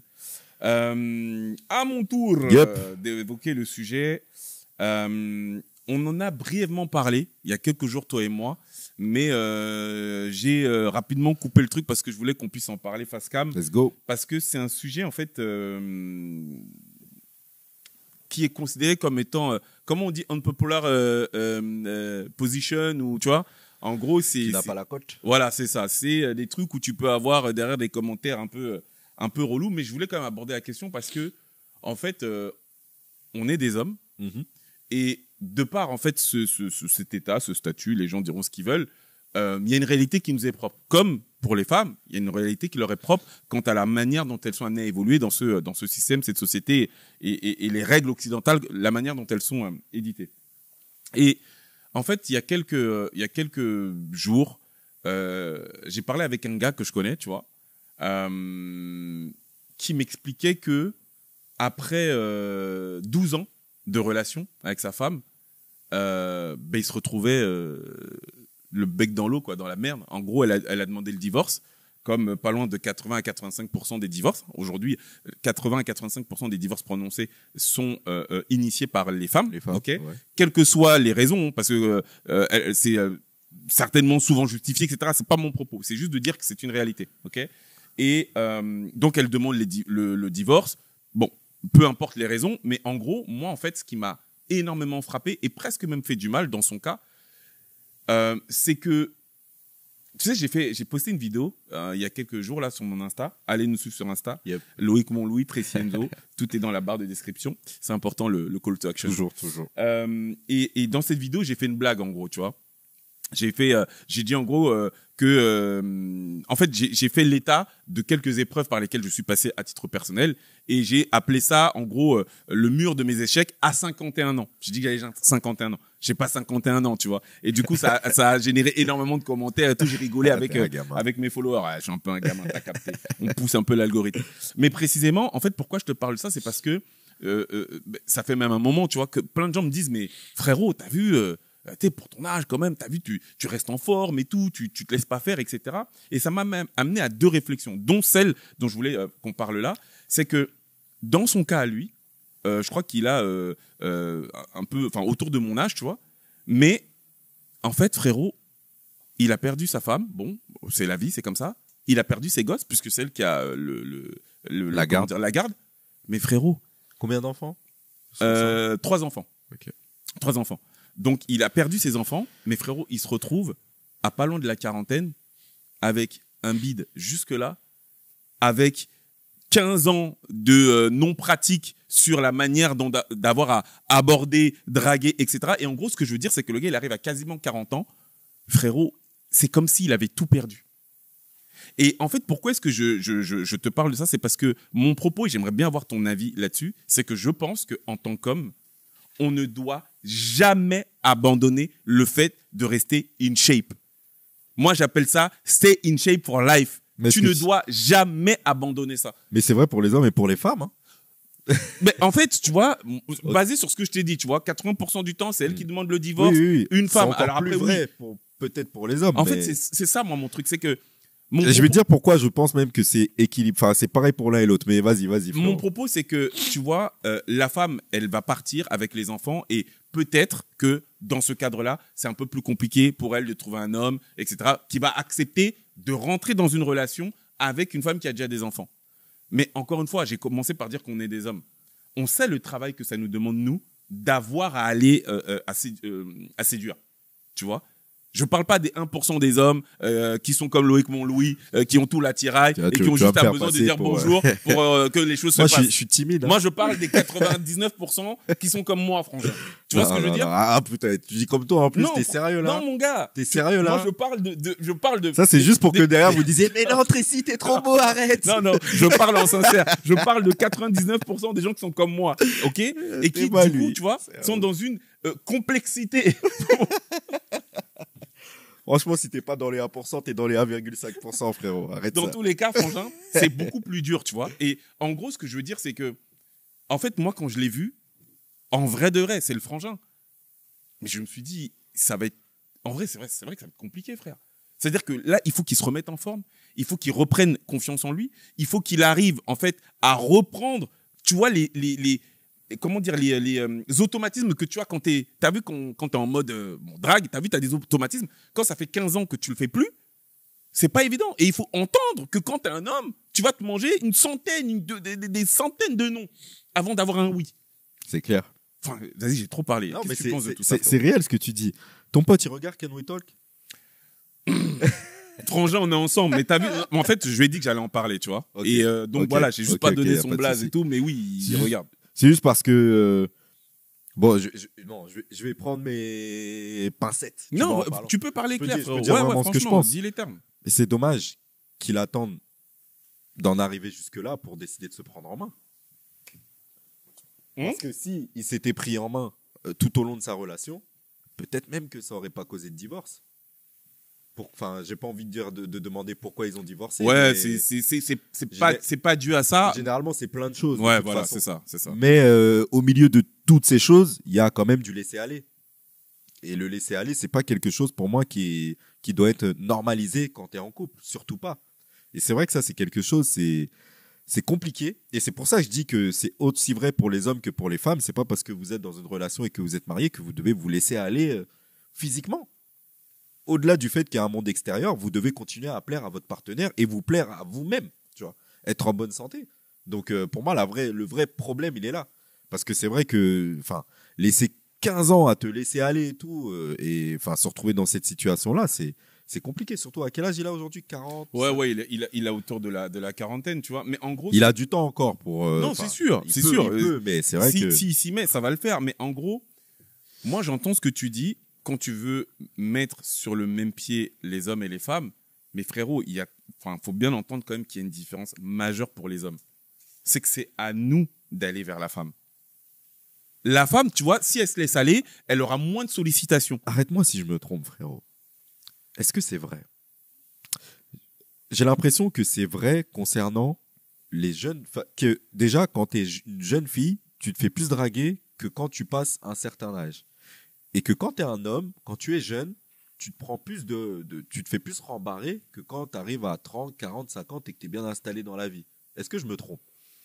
En fait, tu te trompes pas, mais c'est pas aussi évident. C'est-à-dire que en gros, effectivement, la femme dite jeune, voilà, elle va peut-être se faire plus solliciter, mais parce que aussi, elle est dans cette dynamique. Enfin, plus tu sors vers l'extérieur, en boîte de nuit, etc., plus tu es censé faire des rencontres. Quand tu arrives à 30, 35 ans, tu es souvent engagé dans une relation, que tu sois mère de famille ou pas, tu vois. Mais ce qui fait que tu es peut-être moins enclin, tu vois, à être sollicité. Encore que, moi, je parlais il y a pas encore longtemps avec des meufs qui me disaient que tu as vu même dans leur voiture, t'as des gars, en fait, tu sais, qui peuvent être à les arrêter, etc. Donc, voilà. Mais en gros, si on veut, au-delà de ces stéréotypes, c'est l'homme, tu vois, qui va vers la femme. Oui, c'est l'homme, le conquérant. Et du coup, nous, depuis très jeunes, on a accepté le non. Tu peux pas ne pas accepter le non quand t'es un homme et que tu veux te mettre en couple avec une meuf. C'est pas possible. Ou alors, si tu l'acceptes pas, tu es célibataire toute ta vie, quoi. C'est très compliqué, tu vois. Et t'as vu, donc célibataire toute ta vie, parce que il est extrêmement rare que des femmes fassent le pas d'aller vers toi. Donc, si tu n'as pas la situation financière, ça on en parle toujours, etc. Mais là, mais t'es pas en forme, t'es pas en mode prêt. Et ben malheureusement, tu te retrouves le bec dans l'eau. Et j'aime beaucoup quand tu dis que en vrai, bah malheureusement, c'est quelque chose dont il aurait dû prendre conscience bien avant, parce que frérot, t'as vu tout à l'heure, on a parlé d'OnlyFans et tout, on est à l'ère des réseaux sociaux. Ça veut dire qu'en vrai de vrai, la concurrence, là, je vois déjà ton sourire, frangin, mais la concurrence là, au 21e siècle là, elle est compliquée. En quelques clics, ta go, elle voit des gars qui sont plus frais que toi. Ouais. Et ce que je veux dire par là, c'est quoi? C'est que t'es dans une forme de compétition tout le temps. Donc, au-delà de l'amour et de la bienséance d'un couple, etc., en fait, c'est important, en fait, effectivement, là, je te rejoins, de montrer à ta femme que, hey, t'as vu, en place. je suis encore là, en fait. Ouais. C'est pas fini. Rien que pour l'amour propre, c'est important. Tu vois? Et de quelle façon est-ce que... Parce que, tu sais, je te dis ça, t'as vu, j'ai commencé par dire unpopular position, etc., parce que, en fait, il y a peut-être des gens qui vont pas comprendre ce que je suis en train de dire, là. Notamment des femmes qui vont dire mais non, mais nous aussi. Donc du coup, comme toi t'as dit aussi les femmes, même si moi je voulais parler des hommes, nous aussi. Excuse. Et tout, oui, ça concerne tout le monde. Il faut être très clair. Mais ok, C'est quoi? Hein? Ah. Non ouais, ça concerne absolument tout le monde. Ok, mais précisément, ce qu'il faut pouvoir entendre, c'est que étant celui qui fait le pas, est-ce que c'est pas encore plus vrai pour nous? C'est pertinent ce que tu dis. Franchement, je te sens un peu dans l'hésitation, dans l'explication. Ouais, vraiment, j'entends ce que tu dis, mais je pense que c'est vraiment autant important dans un sens que dans l'autre. Vraiment. Pour les hommes et pour les femmes. C'est important. Maintenant, ce que je me dis, c'est que, ok, peut-être que tu as raison dans un sens. C'est dans le sens où je pense que les hommes souffrent beaucoup plus de solitude que les femmes. J'ai l'impression que les femmes, même quand elles vont divorcer et qu'elles vont être seules, elles vont pas avoir besoin d'avoir un nouvel homme dans leur vie et qu'avoir une vie de famille, ça va amplement leur suffire. Là où tu as des hommes qui déjà, avec la société, comment elle est faite, ils se retrouvent seuls dès qu'ils se séparent de leur famille, le plus gros du temps. Et on va pas se mentir, peut-être qu'on est moins fait aussi pour rester avec nos enfants au quotidien, contrairement aux mamans, tu vois. Donc je pense qu'effectivement, on souffre beaucoup plus de solitude et que effectivement, quand tu te laisses aller en plus, tu peux t'enterrer dans un cercle vicieux qui fait que c'est compliqué d'en sortir. C'est ça. Et tu vois, j'ai parlé des divorces, mais on peut aller plus loin. Aujourd'hui, le taux, notamment d'humains qui se suicident le plus, c'est les hommes. Ouais. Tu vois, cette solitude dont tu parles, c'est pas que la faute des autres, hein, c'est aussi nous qui sommes souvent dans nos grottes, dans nos caves, on parle pas, on s'exprime pas, on va pas demander de l'aide vers Mais la l'extérieur. société n'aide pas. Et la société n'aide pas non plus, mais c'est aussi notre responsabilité. Tu vois, on a beaucoup de mal à s'ouvrir, tu vois, et à être dans le partage, notamment de ce qu'on ressent comme étant négatif, tu vois. Mais il n'empêche que la conséquence, c'est qu'aujourd'hui, t'as le plus gros taux de suicide concerne les hommes, tu vois. En fait, c'est surtout que je crois que c'est le plus, peut-être je me trompe, mais je crois que c'est le plus gros taux de suicide réussi. Oui, les plus grosses tentatives, je crois que ce sont les femmes. Ouais, enfin, enfin, Non, je suis pas sûr de ce que ouais, je suis pas sûr. voilà. En tout cas, ce qui est sûr, En tout cas, c'est nous, que, on se loupe pas. voilà, ce qui est sûr, c'est que les suicidés, tu vois, c'est en nombre, c'est les hommes et vraiment, en fait, j'ai souhaité en parler parce que l'idée, c'était aussi de faire passer un message. C'est que nous, on parle beaucoup d'argent, de business, d'éducation financière. C'est des domaines dans lesquels souvent les hommes ils veulent exceller, de par effectivement le fait d'avoir à atteindre un statut, tu vois, et cette stabilité. Mais c'est important aussi de penser à l'esprit et au corps, tu vois. Ouais. Et l'esprit et le corps, c'est ce qui va te permettre véritablement, entre autres. Évidemment que on dit pas que c'est ce qui va t'éviter des divorces, mais c'est très dur en fait dans un monde où l'apparence est quand même superbement importante, dans un monde où on te juge même sur le plan professionnel sur ton apparence, tu sais, parce que encore une fois, l'homme dépassé les 30 ans, très souvent, il va avoir le bit qui commence, les boyaux qui commencent un peu à s'exciter, tu vois. Il commence un peu à sortir. Non, mais c'est la vérité. Les boyaux commencent à sortir. Les mecs, ils font beaucoup moins de sport, mais ils boivent la bière et ils insultent Neymar ou Mbappé sur le terrain. T'as vu? Mais ils bougent pas. Ouais. Et du coup, le frangin, il s'est retrouvé confronté. Waouh! Du jour au lendemain, là où il y avait du bruit à la maison, il est tout seul. Du jour au lendemain, là où il avait une femme et où il se retrouve tout seul. Mais comment tu fais quand tu repars vraiment du niveau zéro? Et notamment sur le plan physique. Surtout qu'a priori, t'es pas dans la période de ta vie où t'as une échelle de progrès énorme, quoi. C'est ça. Et je peux me permettre d'être sincère pour le dernier, par rapport à ce dernier. Let's go. Frérot, moi je pense, par rapport à ce que je disais, cette concurrence sur les réseaux sociaux, que c'est important aussi d'utiliser ça comme levier face à la personne avec laquelle tu vis. C'est-à-dire, je vais m'expliquer. Vas-y. Je sais que les gens, commencez par me taper dans les commentaires. Hein. On est là pour dire ce qu'on pense et voilà, dites-nous du coup ce que vous pensez avec respect. Mais je pense aussi, et c'est vrai là pour le coup, et pour l'homme et pour la femme. Là, c'est parce que je parlais des hommes, mais c'est vrai pour les deux. Mais là, je parle des hommes. Je pense que c'est important aussi d'utiliser ça comme levier face à la personne avec laquelle tu es. Pour dire en gros, tu vois, si jamais toi, t'es dans l'idée de te dire que peut-être que là-bas dehors il y a mieux. T'as vu, on est en place. Ou en tout cas, on fait le travail pour être en place.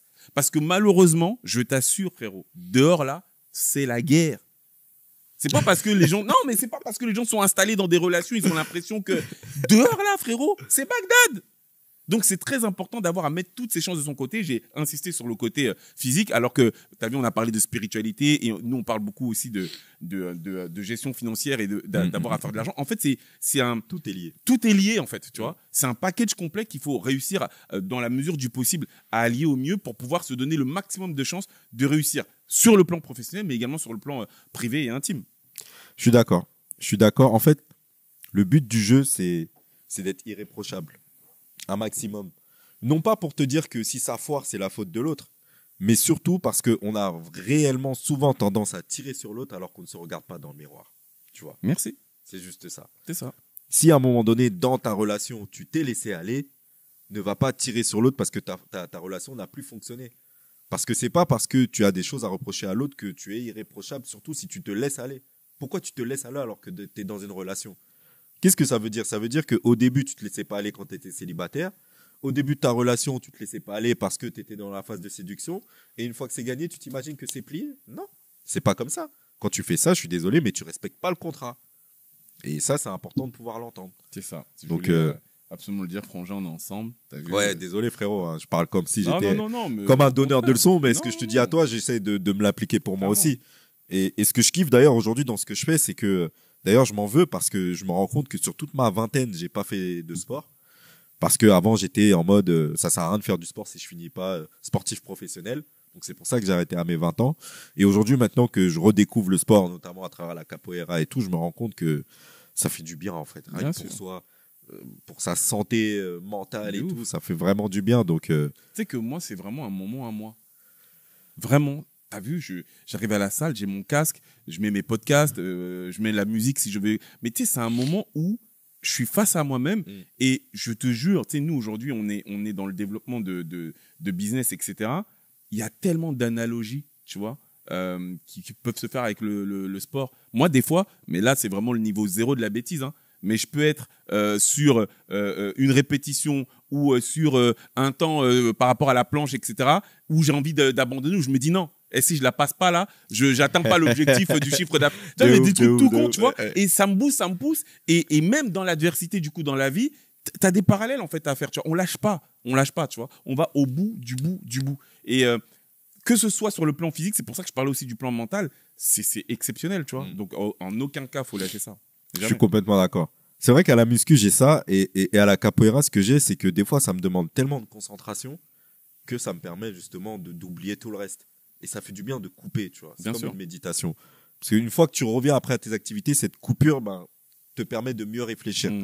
Donc, faites du sport, prenez soin de vous. Comme tu l'as dit, il faut aligner le corps, l'âme, l'esprit. Tu fais la différence entre l'esprit et l'âme, toi? Enfin, tu me poses la question, je dirais oui, du coup. Ouais, du coup, Ok. je dirais oui, ouais. Ok, Ouais. très bien, très bien. C'est le plus important, c'est d'être aligné avec son âme. L'esprit fera le taf après. Un dernier petit Ah truc, je ouais. pense. Vas-y. Ouais, ça doit faire 1h30 là. On a combien Ouais. d'heures? C'est ça? Ça. Ouais. 1h24, voilà. Donc oui. J'ai effectivement une question, monsieur. Enfin, pas une question, mais plutôt une statistique Let's go. qui me semblait importante de pouvoir relever. Les femmes représentent une proportion relativement faible des investisseurs mondiaux. Par exemple, en Europe, seulement 24% des femmes investissent régulièrement contre 36% des hommes. Cependant, plusieurs études indiquent que les femmes obtiennent souvent les meilleurs rendements que les hommes en matière d'investissement. Une analyse de Fidelity Investment a révélé que, sur une période de 10 ans, les portefeuilles détenus par des femmes ont surpassé ceux des hommes de 0,4%.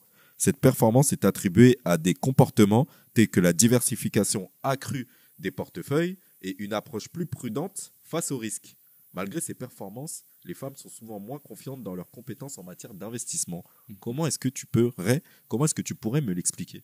Non, pour moi, c'est logique. C'est comme cette histoire d'espérance de vie, tu vois.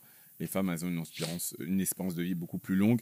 Là, il y a pas longtemps, j'ai entendu une étude qui disait que visiblement, les femmes dormiraient jusqu'à 11 minutes de plus que les hommes en moyenne. Et que cumulé, tu vois, sur des dizaines d'années, c'est ce qui expliquait entre autres le fait qu'elles vivent plus longtemps que nous, tu vois. En fait, elles ont une approche des choses et de la vie qui est plus sécure. Moi, je me permets de le dire, même, tu vois, plus intelligente que nous autres, en fait, tu vois. Parce que nous, on est beaucoup plus axé sur la performance, tu vois. Et être axé sur la performance, pardon, c'est prendre plus de risques. Et donc, forcément, in fine, avoir des résultats moins probants. Après, il parle de 0,4%. Bon, 0,4% sur 10 euros sur 100 euros, c'est pas énorme. Mais sur Maintenant, des milliards de voilà, dollars. effectivement, maintenant, sur les milliards collectés, là, on est sur des chiffres très importants. Et du coup, oui, moi, ça m'étonne même pas, en fait. Ça me surprend même pas. Enfin, même au sein de la Neko School, on le constate, en fait.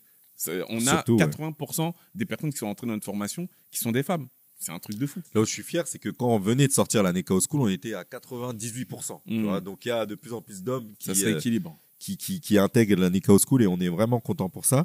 Mais effectivement, j'ai trouvé ça important de le relever parce que tu as beaucoup de femmes à l'image de Cerise qui se disent que le monde de l'investissement, c'est pour justement les mecs, le trading, les machins, les risques, alors que pas du tout. Ce qui est beau dans le monde de l'investissement, c'est qu'on a la possibilité d'investir à l'image de ce que l'on est. Si tu veux investir avec sécurité, en diversifiant, sans prendre de risques, tu as la possibilité de le faire. Et là, voilà, c'est les stats qui parlent. Les femmes sont de meilleures investisseuses que les hommes. C'est quand même un délire. Hein. Ah non, bien sûr, bien sûr. Franchement, je suis vraiment pas étonné. Tu vois, il y a vraiment tout un tas de sujets. Et là, maintenant, tout à l'heure, j'ai parlé des hommes. Je pouvais être là, maintenant, c'est les hommes qui vont me cibler. Chacun son tour. Ouais, c'est ça. Mais moi, j'ai vraiment, d'un point de vue général, tu vois, le sentiment que sur plein de sujets, les femmes sont bien plus smart que nous. Mais vraiment, tu vois. Tu penses? Ouais, parce que, tu sais, on est doté de testostérone et celle-ci doit sortir, s'exprimer, on met l'adjectif qu'on veut, d'une façon ou d'une autre. Et il faut bien entendre que t'as plein tu sais, en ce moment, c'est un peu la mode, tu vois, t'as des mecs, ce qu'on appelle des masculinistes, tu vois, qui montent les hommes en épingle comme étant, tu vois, les créateurs de ce monde et tout. Il y a le mal alpha. Voilà. Il y a des choses qui sont vraies, mais il faut pouvoir dire aussi l'opposé de cela. C'est qu'une grande partie des pertes humaines qui ont été perpétrées, durant des siècles et des siècles, c'est les hommes, en fait, tu vois. La grande réalité de la violence en règle générale qu'on a dans la rue, qui est subie au travail, via des harcèlements en tout genre, etc. En fait, c'est très souvent l'apanage des hommes. Faut pouvoir le dire, en fait, tu vois. Donc, partant de ce constat-là, c'est pas une dinguerie d'avoir à dire que l'approche féminine sur tout un tas de sujets et de thématiques est souvent quand même plus smart que les hommes, tu vois. Je pense que, je suis pas d'accord.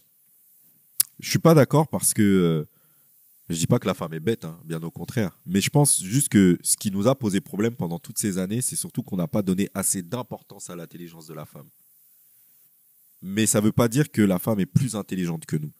Ça veut dire que si on vit dans un monde où on arrive réellement à trouver cette complémentarité entre l'intelligence des femmes et l'intelligence des hommes, on arrivera dans un monde beaucoup plus harmonieux, équilibré et, tu vois.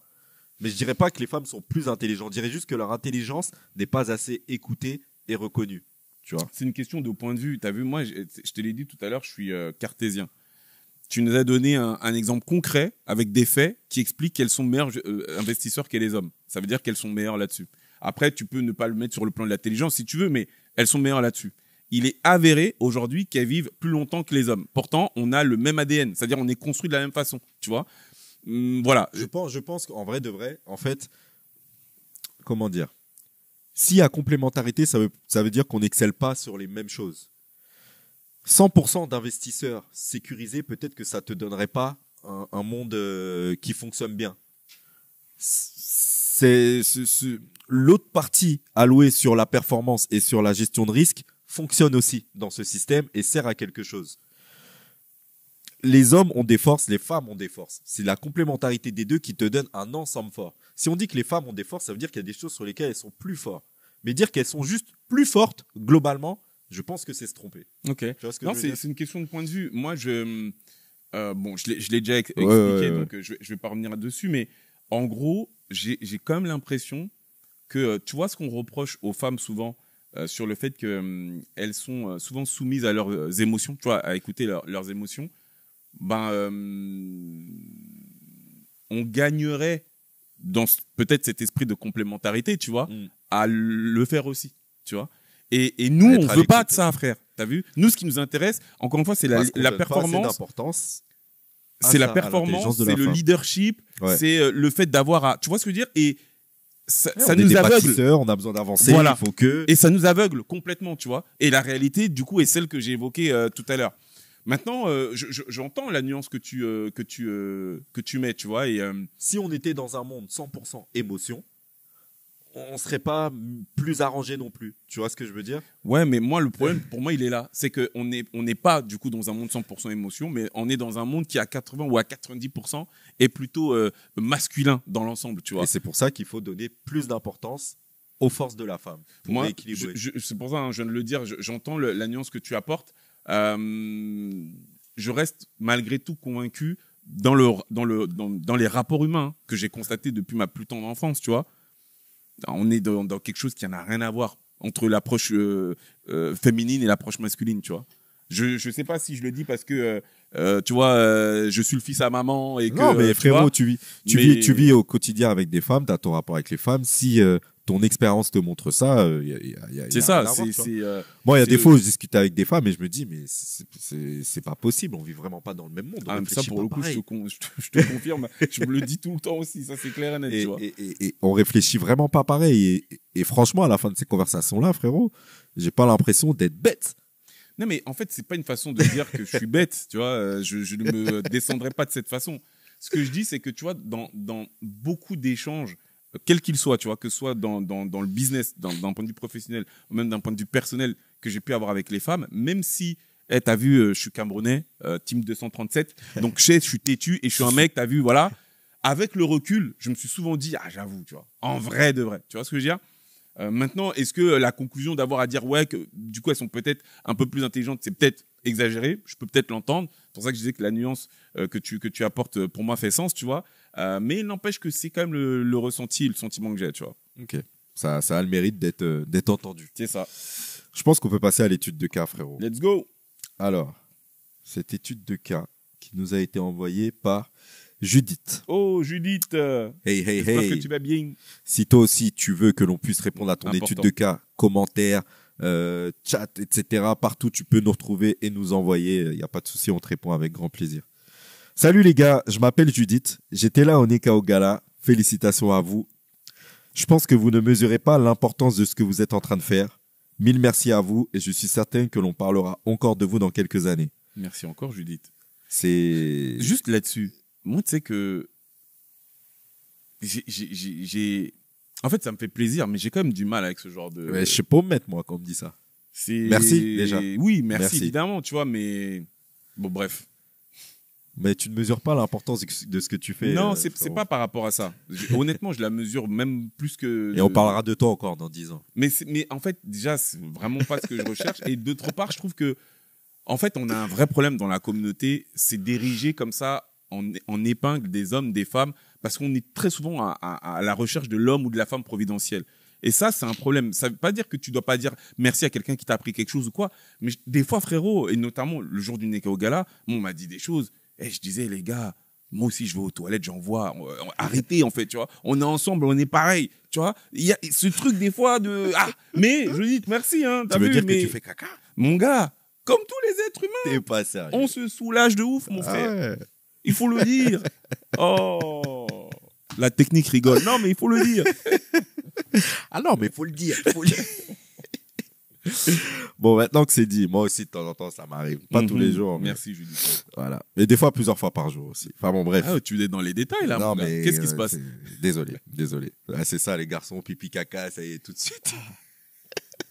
La question, frangin.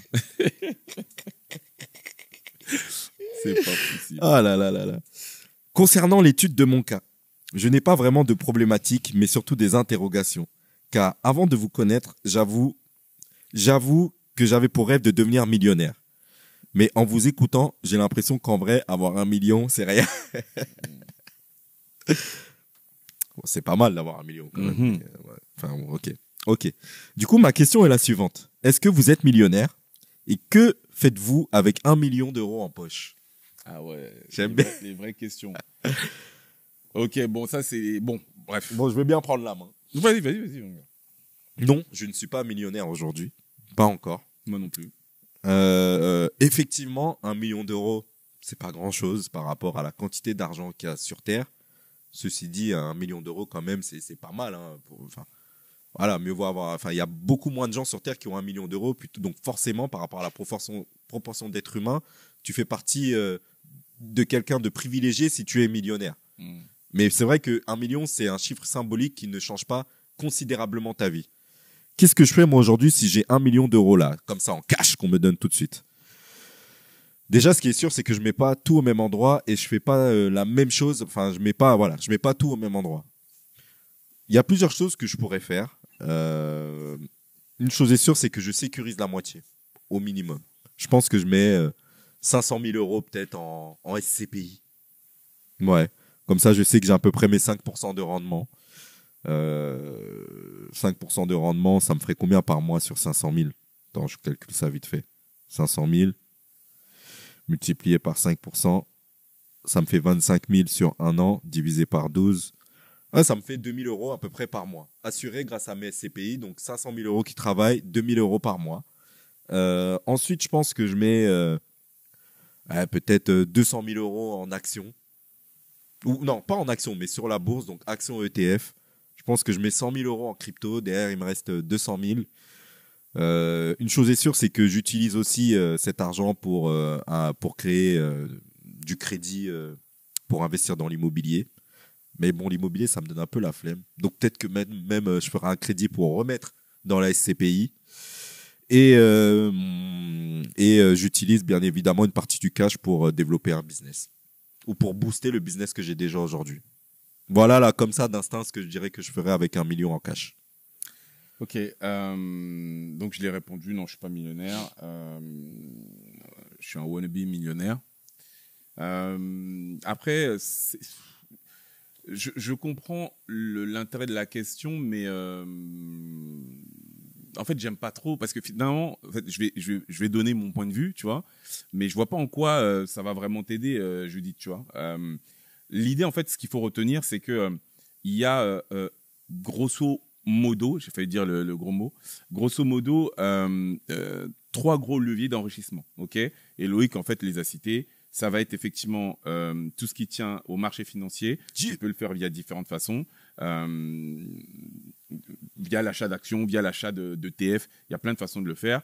Il y a ce qui tient en fait aux crypto-monnaies. Aujourd'hui, d'avoir à négliger cela dans son portefeuille, c'est une dinguerie parce que la preuve en est là, par exemple, BTC a atteint en fait son nouveau plus haut. Ça. Donc, attache. La sphère crypto est plus haute que jamais. Et donc, du coup, d'avoir en fait à miser sur un actif qui aujourd'hui, t'as moins de 10% de la population mondiale qui a investi dedans, alors que au-delà de la dimension spéculative, la technologie qu'est la blockchain, on le sait très clairement, qu'on souhaite investir, donc faire de la spéculation ou tout simplement développer des business grâce à cette blockchain, c'est juste une dinguerie. Donc, crypto, évidemment, et immobilier. Donc maintenant, ce que je ferai ou pas, bon, honnêtement, peu importe. Non, mais c'est toujours intéressant de savoir. Mais je vais le dire, moi concrètement, je suis quelqu'un qui est très bullish sur les cryptos. Donc voilà, moi aujourd'hui, une grande partie de mes investissements sont en crypto. Et d'autre part, moi en fait, je l'ai dit, je suis un wannabe millionnaire. Et la façon la plus rapide de devenir millionnaire, c'est en développant un business. Donc la seule chose que je ferai, c'est d'avoir à réinvestir en fait mes assets dans mon business. Voilà, pour pouvoir gagner plus. C'est aussi simple que ça. Et quand je dis aussi simple que ça, on pourrait développer. D'ailleurs, peut-être que ça pourrait être intéressant, tu vois, d'avoir à développer. Qu'est-ce que ça veut dire réinvestir dans son business, tu vois. Par exemple, notamment en partant sur, puisqu'aujourd'hui nous on est sur du digital. Qu'est-ce que ça veut dire investir dans son business quand, par exemple, on investit là dans la création d'un podcast? De quelle façon est-ce qu'on monétise ça et qu'on transforme ça en euros? Qu'est-ce que ça veut dire investir dans son business digital quand, notamment, on met en place des stratégies d'ads, puisque, en fait, encore une fois, c'est sortir de l'argent, mais pour pouvoir disposer, on appelle ça un ROAS, d'accord, ou un ROI pour les personnes qui parlent de cash en direct. Combien ça nous rapporte? Donc tu vois, ça serait peut-être intéressant c'est ça, c'est intéressant, et c'est pour ça que je dis 1 million à la fois c'est beaucoup, mais c'est rien. Tu vois, quand je dis quand même, rends-toi compte qu'aujourd'hui tu mets 500 000 euros en SCPI, tu gagnes 2 000 euros par mois. C'est pas énorme. Mais c'est pas énorme. Ouais. Ça veut dire que au quotidien, en faisant travailler ton argent, tu vis avec 2 000 euros par mois. Ouais. C'est pas énorme. Mais ça te permet d'avoir une certaine stabilité, et tu sais que tu t'appauvris pas, au contraire, t'as ton passif qui rentre. Donc voilà, ça vaut quand même du luxe, mais tu vis pas comme un millionnaire avec ça. Mais je comprends, moi, enfin, toi et moi, on est pareil. On est 2 entrepreneurs, donc on sait très bien que ce qui a du sens, c'est d'investir du cash dans ta société, et c'est ce qu'il y a de plus rentable en matière d'investissement, même si c'est pas ce qu'il y a forcément de plus sécurisé, c'est ce qu'il y a de plus intelligent à faire quand tu es entrepreneur. Mais si tu as 1 million en cash, frérot, tu vas pas mettre 1 million dans la Nekao School. Ça servira à rien. Non, mais après, au stade où on en est, de toute façon, ça ferait beaucoup trop de cash, tu vois. Ouais, mais après, c'est pour ça que je te dis, c'est une question de, ça sera peut-être pas dans un Nekao School, ça sera peut-être dans un autre business, tu vois. C'est que chacun a son truc. Moi, je sais que c'est ça aujourd'hui qui me drive, tu vois, de créer des choses, mais vraiment, de créer des choses qui sortent de terre et de les voir grossir en acceptant la dimension risque, tu vois. Et moi, c'est ça, c'est pour ça que je disais, je sais pas si je, tu vois, par exemple. Pourquoi je te dis ça? Peut-être que Judith, toi, l'entrepreneuriat, ça te parle pas. Donc, du coup, en quoi est-ce que ce que je vais faire, moi, peut t'aider? Et attention, c'est pas une façon de, je comprends ta question. C'est juste pour expliquer le pourquoi de ce que je disais au début. Je peux entendre que elle, ça fasse pas sens si jamais elle a pas d'ambition de créer des business, tu vois. Et par rapport à ce que tu disais sur les 500 000 en SCPI, tu vois, toi, c'est ce que tu ferais. Parce qu'effectivement, 5 points, ok. Mais moi, par exemple, c'est surtout 2 000 euros par mois. Si je devais intégrer l'immobilier dans mon cadre d'investissement, il est évident que je passerai déjà pas par des SCPI. Je ne dis pas que la SCPI n'est pas bien. Je parle vraiment à titre personnel. Mais aujourd'hui, frérot, tu as de l'immobilier, notamment en Afrique, à minima, qui va te rapporter 20 points. C'est-à-dire que moi, quitte à me prendre la tête, entre guillemets, même si la SCPI, en réalité, tu ne prends pas la tête. C'est la partie Ouais, mais justement, en fait, c'est ça qui est beau, c'est qu'aujourd'hui, tu peux déléguer, même là-bas en Afrique. À 100%. Mais pourquoi? Bien sûr, tu as des gens aujourd'hui dont c'est le travail, tu vois, ils sont marchands de biens, tu achètes ton bien. Bien sûr. La vraie problématique, c'est pas est-ce que c'est possible, c'est d'avoir les bonnes personnes. Les bons prestataires. Ouais. Parce que ça, c'est une autre histoire. Mais aujourd'hui, bien sûr que tu peux le faire. Et on te parle à minima de 20 points. Quitte à le faire, je préfère aller chercher ça.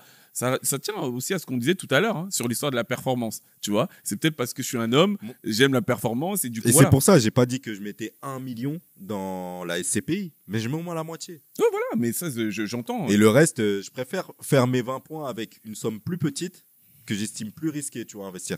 Mais je trouve que quelque part, la vraie bonne réponse se cache dans la conversation qu'on est en train d'avoir. C'est que chaque personne va investir ces 1 million-là en fonction de comment est-ce qu'il veut investir, en fonction de son profil d'investisseur, en fonction de ses appétences. Il y en a qui seront attirés par l'entrepreneuriat, comme tu l'as dit, d'autres plus par la sécurité, d'autres plus par... Voilà, tous ces éléments-là vont faire qu'il n'y a pas vraiment de bonne réponse. Mais effectivement, pour que tu puisses avoir la bonne stratégie, il faut que tu connaisses toutes les options que tu as à disposition pour pouvoir faire quelque chose qui te correspond avec ces 1 million. C'est exactement ce que j'ai dit. Le début de ma réponse tenait à dire, Judith, les principaux leviers sur lesquels il te faudra investir sont bourse, marché financier, crypto, immobilier. Mais tu peux pas le faire en inventant les choses. Et je vais encore être dans du CTA, mais c'est exactement la raison pour laquelle on a créé la Nekao School, parce qu'au travers de celle-ci, on te donne tout de ce qui tient en fait au b.a.-ba, parce que tu ne peux pas faire un truc que tu ne comprends pas. Pourquoi investir dans telle action, pourquoi s'appuyer sur tel broker, etc. Et c'est des choses qui, là, tu as vu la manière dont je te le dis, ça peut sembler super complexe, alors qu'en réalité, vraiment, à l'heure de ça, là, c'est super simple. Il faut juste comprendre et savoir pourquoi est-ce que tu le fais. Et une fois que tu le fais, intégrer cette notion de long terme et let's go. Hein. Absolument, on est d'accord. Donc voilà. Coup de cœur. Coup de cœur, ouais. Je démarre. Vas-y, démarre. Ah oui, juste par rapport à l'argent, parce que super important. Tu vois, je viens de l'ouvrir et du coup, c'est arrivé là-dessus. Quand tu disais que il y a énormément d'argent dans le monde, donc 1 million, c'est vite fait. Le PIB mondial, ok, 109 500 milliards de dollars. Je répète, 109 500 milliards de dollars. C'est le PIB mondial.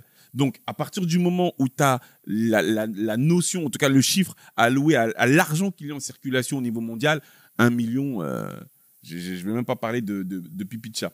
On s'est compris. Le coup de cœur, moi, c'est un compte Instagram. Frérot, j'adore le travail de cette femme. C'est-à-dire que pour moi, ML, et d'ailleurs, j'adorais qu'on l'ait dans ce podcast. Je vais essayer de l'inviter. ML, humour, réflexion. C'est vraiment quelqu'un dont j'aime beaucoup le contenu. C'est Sini DM Talk. Je suis sûr et certain que tu es déjà tombé. Ouais, je te montrerai. Je te montrerai après, tu vois. Attends, je vais te montrer en vite fait. Hop, c'est elle. Tu as déjà dû tomber peut-être sur son contenu, tu vois. Non, ça te dit rien? Ah, franchement, elle est vraiment très très forte. Et précisément, ce que j'aime beaucoup chez elle, c'est que sous ses airs comme ça, un peu distantes, elle a toujours des coiffures un peu bizarres. Elle fait toujours. En fait, franchement, souvent, je suis d'accord avec les idées qu'elle partage. Elle est smart. Et d'autre part, ouais, c'est quelqu'un franchement de plus profond que ce qu'on peut voir comme ça de prime abord. Et c'est la raison pour laquelle je me dis sur un format long comme ça, ce serait peut-être intéressant d'avoir son retour. Elle prend très souvent position sur l'Afrique. Elle est très souvent critique sur la manière dont sont gérées les choses ici par les sociétés occidentales et tout. Bref, franchement, j'aime beaucoup. Bah écoute, on est d'accord. Hein. Donc, Yes. si accessoirement on peut rigoler autour du plateau, De ouf. avec grand plaisir. Moi en ce moment je suis sur Audible, je suis en train d'écouter un livre qui s'appelle Tout sur l'économie et je trouve ça assez intéressant parce que je me rends compte que tu sais, on vit dans un monde avec la spiritualité, la finance, la politique, l'économie et je trouve ça important de maîtriser l'alphabet de tous ces univers, tu vois. Nous on est très sur la finance mais tu te rends compte que tout a un impact sur tout. Et c'est pas mal de temps en temps juste de pouvoir revalider ses acquis, tu vois, et notamment en économie, parce que tout simplement on se rend compte que le monde dans lequel on vit est régi aussi par l'économie et ça te permet de comprendre les choses sous une autre perspective. voilà, j'ai fait bac en SES, mais je me rends compte qu'il y avait plein de bases que j'avais pas en économie. Et donc voilà, je vous recommande ce livre tout simplement. On parle de micro et de macroéconomie. Yep. La nomination de Trump a fait péter le Bitcoin. Yep. La nomination de Trump a fait péter Tesla. les marchés financiers. Donc précisément, il faut entendre qu'il y a des accointances, tu vois, entre ces mondes-là, et effectivement comprendre les passerelles qui existent entre elles, c'est forcément bon, quoi. Et que même, voilà, on se rend compte que finalement, l'inflation, c'est pas là par hasard que l'inflation va forcément avoir un impact sur autre chose, qui va avoir un impact sur autre chose, et donc ça te permet d'élargir ta vision. Donc voilà, soyez toujours curieux, les amis. Ne pensez pas que vous connaissez tout. Je vous recommande Tout sur l'économie dans le cas où il vous manque les bases. Ok, on arrive à la fin. Yo les babies, j'espère que vous avez passé un bon épisode. Franchement, c'était lourd. Grand plaisir d'avoir échangé avec toi comme de même, mon frangin. Les amis, vous le savez, vous ne pouvez pas passer aujourd'hui au 21e siècle. 21e siècle, voilà, on arrive à la fin, je bégaye. Vous pouvez pas arriver dans ce siècle-là sans avoir à comprendre ce qu'il en est du monde qui nous entoure. Regarde, on a commencé par parler d'OnlyFans. Ensuite, on a parlé des ovnis. Bon, c'est encore un peu autre chose, mais dans tous les cas... Critique pas, on va en reparler. Non, voilà. Mais en gros, on est dans un monde multipolaire qui veut même que dans les mois, les années à venir, et je parle bien de mois, puisque là, notamment, la France a décidé de lancer une nouvelle imposition pour les expatriés. Donc maintenant, tu vas vivre dans un autre pays, mais tu devras payer comme des impôts à la France. Ok ? On est dans un monde multipolaire et ne pas en comprendre le fonctionnement, c'est véritablement reculer. Si vous voulez dorénavant comprendre tout cela, vous prenez votre appel gratuit, tout est dans la description, on en parle ensemble, on met des choses en place. Maintenant, on sera là toutes les semaines. D'ici là, des bénédictions, prenez soin de vous. Ciao.